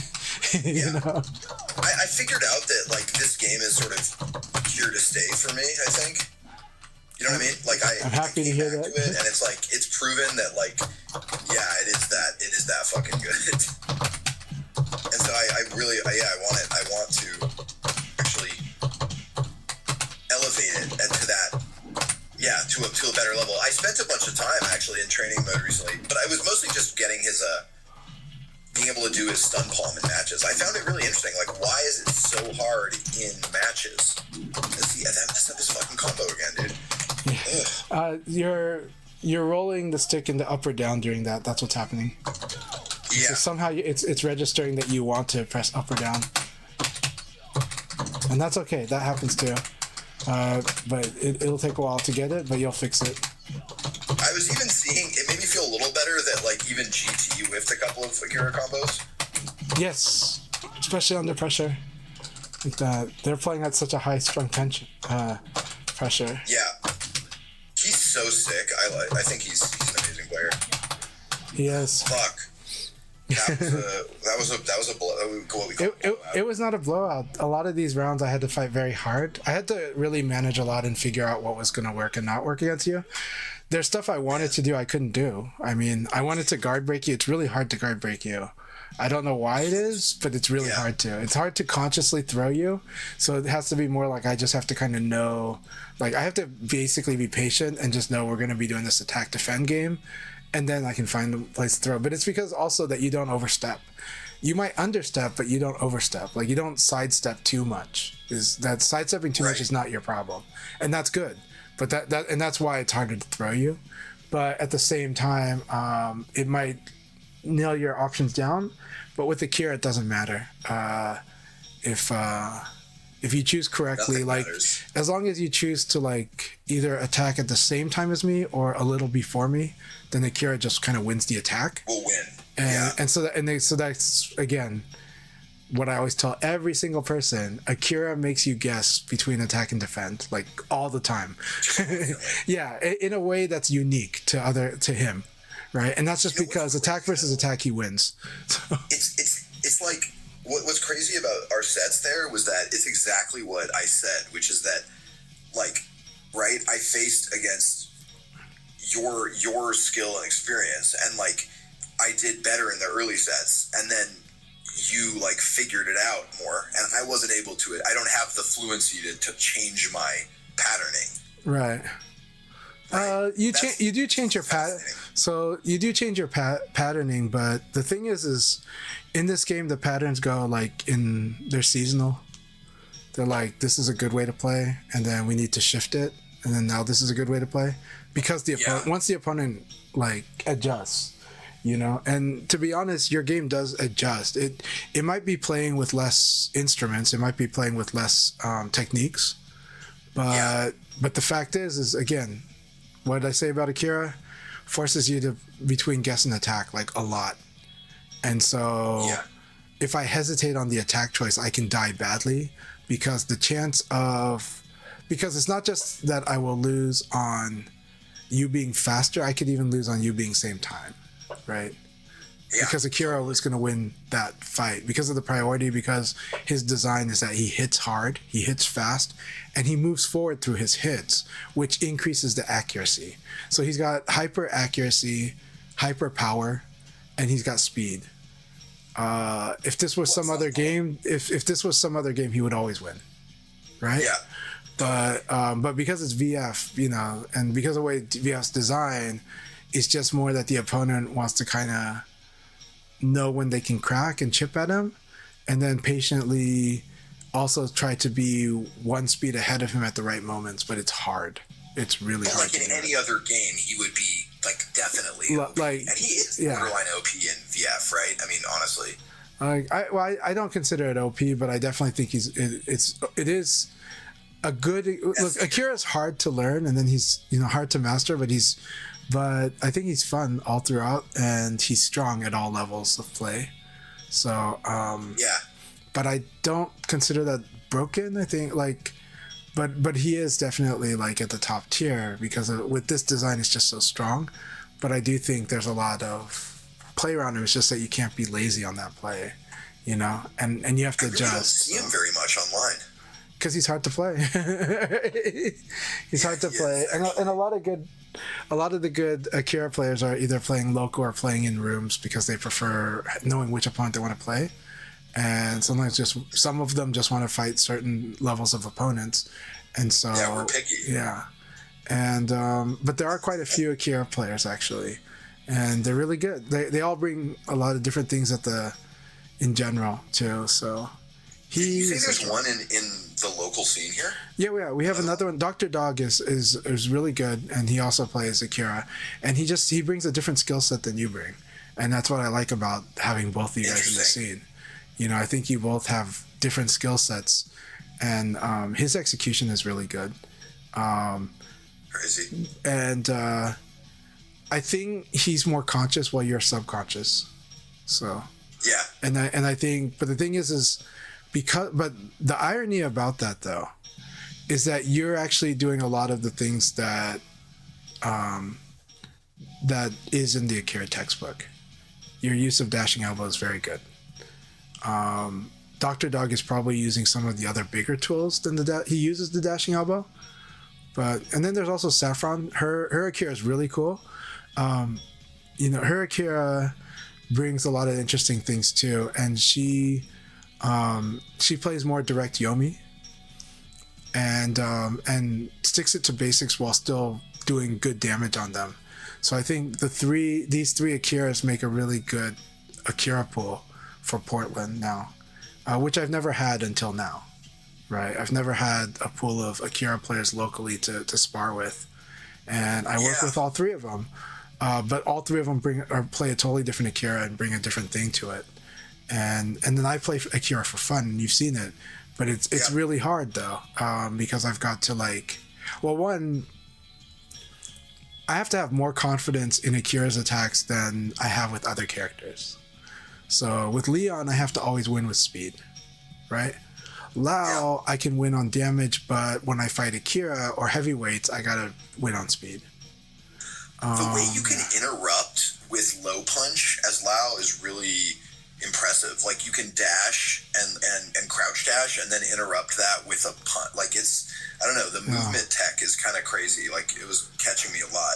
Well, okay, so I was using ECD because if I got the evade, I would just low punch. And if my reaction saw that you were doing a high attack, then I would just low punch it. So one of the adjustments I made, I think in the third set, was that I was like, I'm just going to ECD into a crouching attack. And so sometimes that was the low punch, sometimes it was the low Hadouken, and sometimes it was the low kick into high kick. And normally I would hit confirm the high kick, but against you I was like, I'm just going to go ahead and do it for fun. So I just do the 1KK, but 1KK is dangerous, and later on you started punishing the 1KK, which was good. The reason for that was because of your use of jab into force XP. I was just like, I'm going to punish him for using jab into force XP. So jab into the standing palm. Oh, right. Which is a KNR from St. Louis. That's one of his favorite things to do. He doesn't overuse it now, but he used to overuse it like a lot because it's so strong. It's strong so you can tune that one to be better though, and you would have to train yourself to do it, which is when force XP is blocked, I think you tend to do high punch or something after, or low punch, but let me double check the frames on that move so I don't get it wrong. Counter, his low punch counter is a good option after that, I'm finding. I'm trying to rope that into my play more. No, I don't think so, because he's got advantage actually, so you can still miss the timing. But people always try to interrupt it after that with a low punch. Yeah, but here's the thing, let's double check. So force XP on block is it's only +1, so your low punch is generally it until they try to crush the low punch. So force XP and the low punch. Now a lot of Akiras just do force XP and the high punch. I understand it because this move is ridiculously fast that you don't have time to think, and not having time to think makes it harder to hit confirm.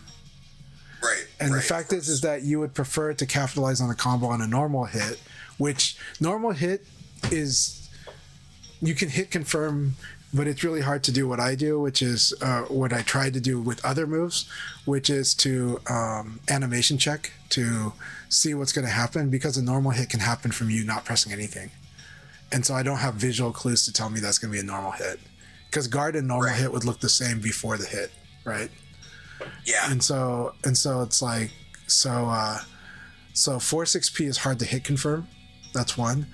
It's not that hard actually. What makes it easy to hit confirm is just that you master doing the combo whenever you get the hit. And then after that, you train yourself to just go ahead and be prepared to do the other thing instead. But this takes a bit of training, but eventually you get there to where when force XP gets guarded, then you are automatically doing low punch, or what you do once they start trying to crush the low punch. Yeah. So right. But Setsuna right now is also doing force XP into standing punch. So because of that, the opponent might want to train themselves to just mash low punch there. Or specifically what they really want to do is do the high punch crush. So if they're a Kage, do 3P. If they're another Akira, they can consider doing shoulder ram right away, 3P plus K. Lao could crouch dash 3 and then do his up knife. But that said, this is hard to do, and it will. But eventually, I think what Setsuna wants is he wants to see people do low punch, because once he sees people do low punch, I think he'll do force XP into 9K. The small advantage game is a very fun situation, especially the +1 -1 situation. It's really fun. You have so many choices. Well, it's fun because it if people want to play that frame tight, they're going to use high punch or low punch. What's the problem with high punch and low punch compared to elbow? Problem with high punch or low punch compared to elbow? What, it doesn't go forward? No, that's not it. High punch goes forward. High punch or low punch? So high punch is a high attack, low punch is a crouching, is like mid? it's low. It's the reason that like mid is better. Is they can be crushed. So they can be crushed. Okay. So because they can be crushed, they can be like your opponent can just disrupt you and play games with that. So the +1 is a weird situation, but it's one where if you master your control in that situation, it's pretty good. I'm gonna go check on my kids. It's late tonight, but this was a lot of fun though. My wife's in Egypt right now. Awesome. I'm gonna give her a call. Okay, awesome. But thank you very much, and I had fun. I had a great time, man. Thank you so much for the games, and let's do it again. Yes, absolutely. And you are sparring great. You will run into people that will beat you just because of they just might be a good matchup for the way you currently play. Yeah. And then there's people that are simply better. Helpful. Of course, simply better is okay to lose to people that are simply better. But you are strong, and your Akira is developing really well. You're developing to a very scary Akira. One of the hard parts for you is you do learn by doing. That's a good thing. It just means, you got to play like a lot, right? Do a lot. And you got to reflect, and you got to force yourself to reflect so that you can process and improve that way. Right. Right. It's true. That's so true. But it also does mean that maybe like that direct teaching you can be a challenge. But I'm happy to help guide you as much as I can and quote unquote teach you. I'm just saying that I can see that it's one of those where you've probably had students that are better, learning through experience, but then you've also had students that were better learning like from instruction, right? Yeah. And right now my impression is you're better learning from experience. However, the instruction is getting there, and it does click, and it does help, and it's reinforcing what you're learning through that. So it's just as integral. The challenge is more that there are some teachers that can be hard to. Some teachers might have a hard time teaching you in VF, right? Because they're like, "Can you do this now? Can you do this now?" And you're like, "Not like here." But in the match, you start doing it, so it's like, okay, Yeah. Well, even something as simple as like responding, like don't let the opponent get away with like throwing out a low punch without checking them with an elbow. Like that alone is something concrete that I can practice in a lot of different situations. Yeah. And also his the 6 KP punish thing. I didn't get a chance to use it against Law, but like because it does have a little bit of a startup time. It needs to be like when you block. Yeah.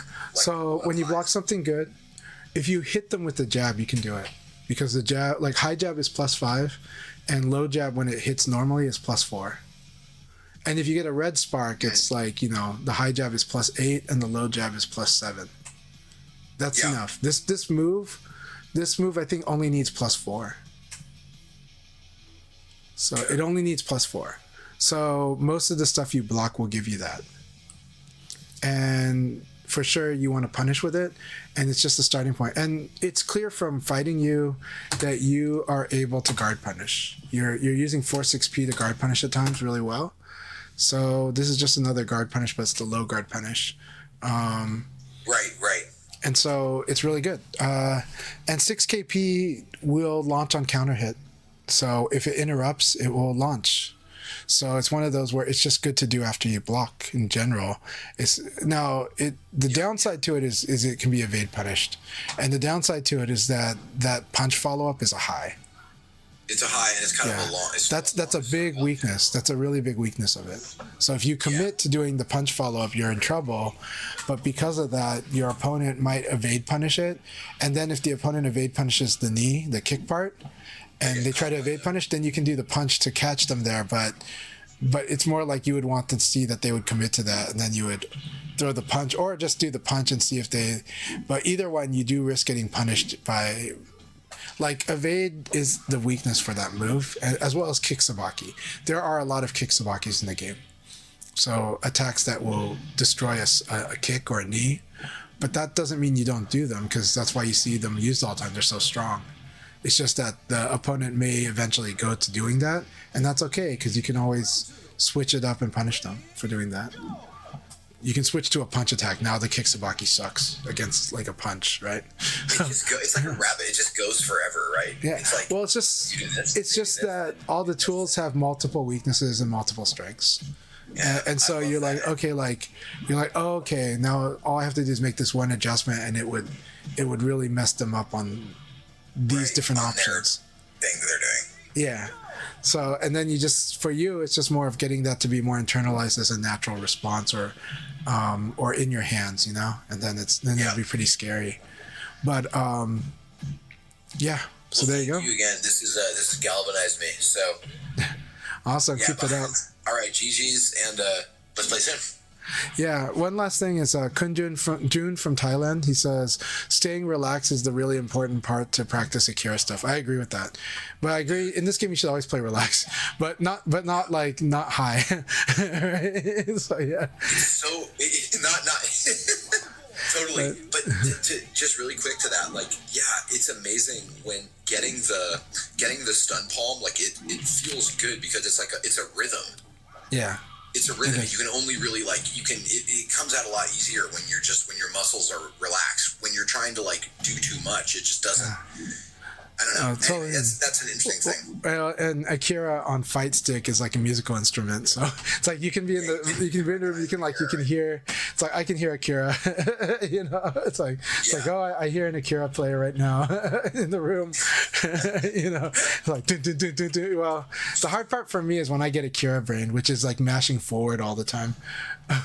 So like that's not your flow, but my flow with Akira is having fun mashing forward all the time and being ready to rip with like forward punch, or forward back forward punch and kick, or forward back forward throw, that kind of thing. It's all I've ever known. Yeah, it's just like it's nuts. So yeah. All right, you have a good one, and thanks so much. Yeah, you too, man. Thank you, Chanchai. Take Thank care. you. Cheers. Round one. Ready? So thank you all very much for your advice, your support, and your feedback. I hope it's been very helpful. It was a lot of fun training with Tekhne. He is you can see that each person has a different style that works for them.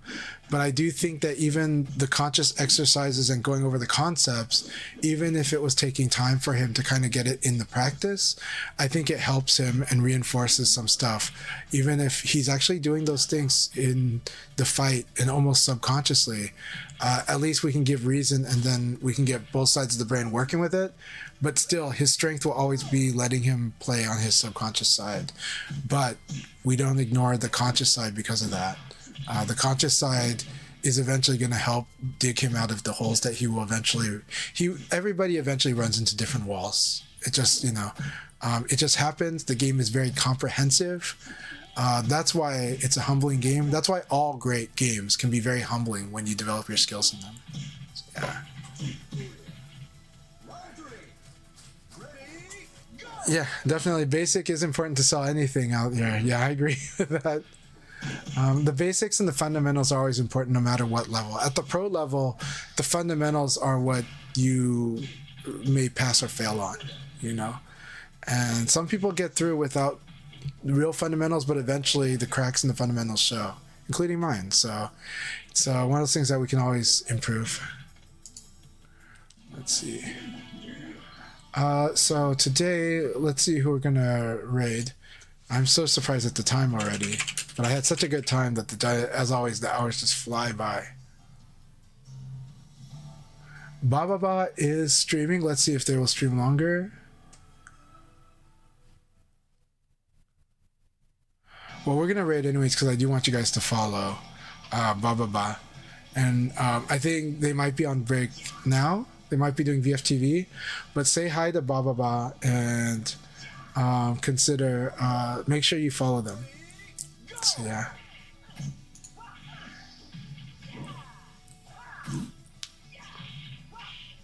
I do like the overlays they're using. They're using the official. I think these are actually official VF overlays. So yeah. All right. Cheers. Have a good one.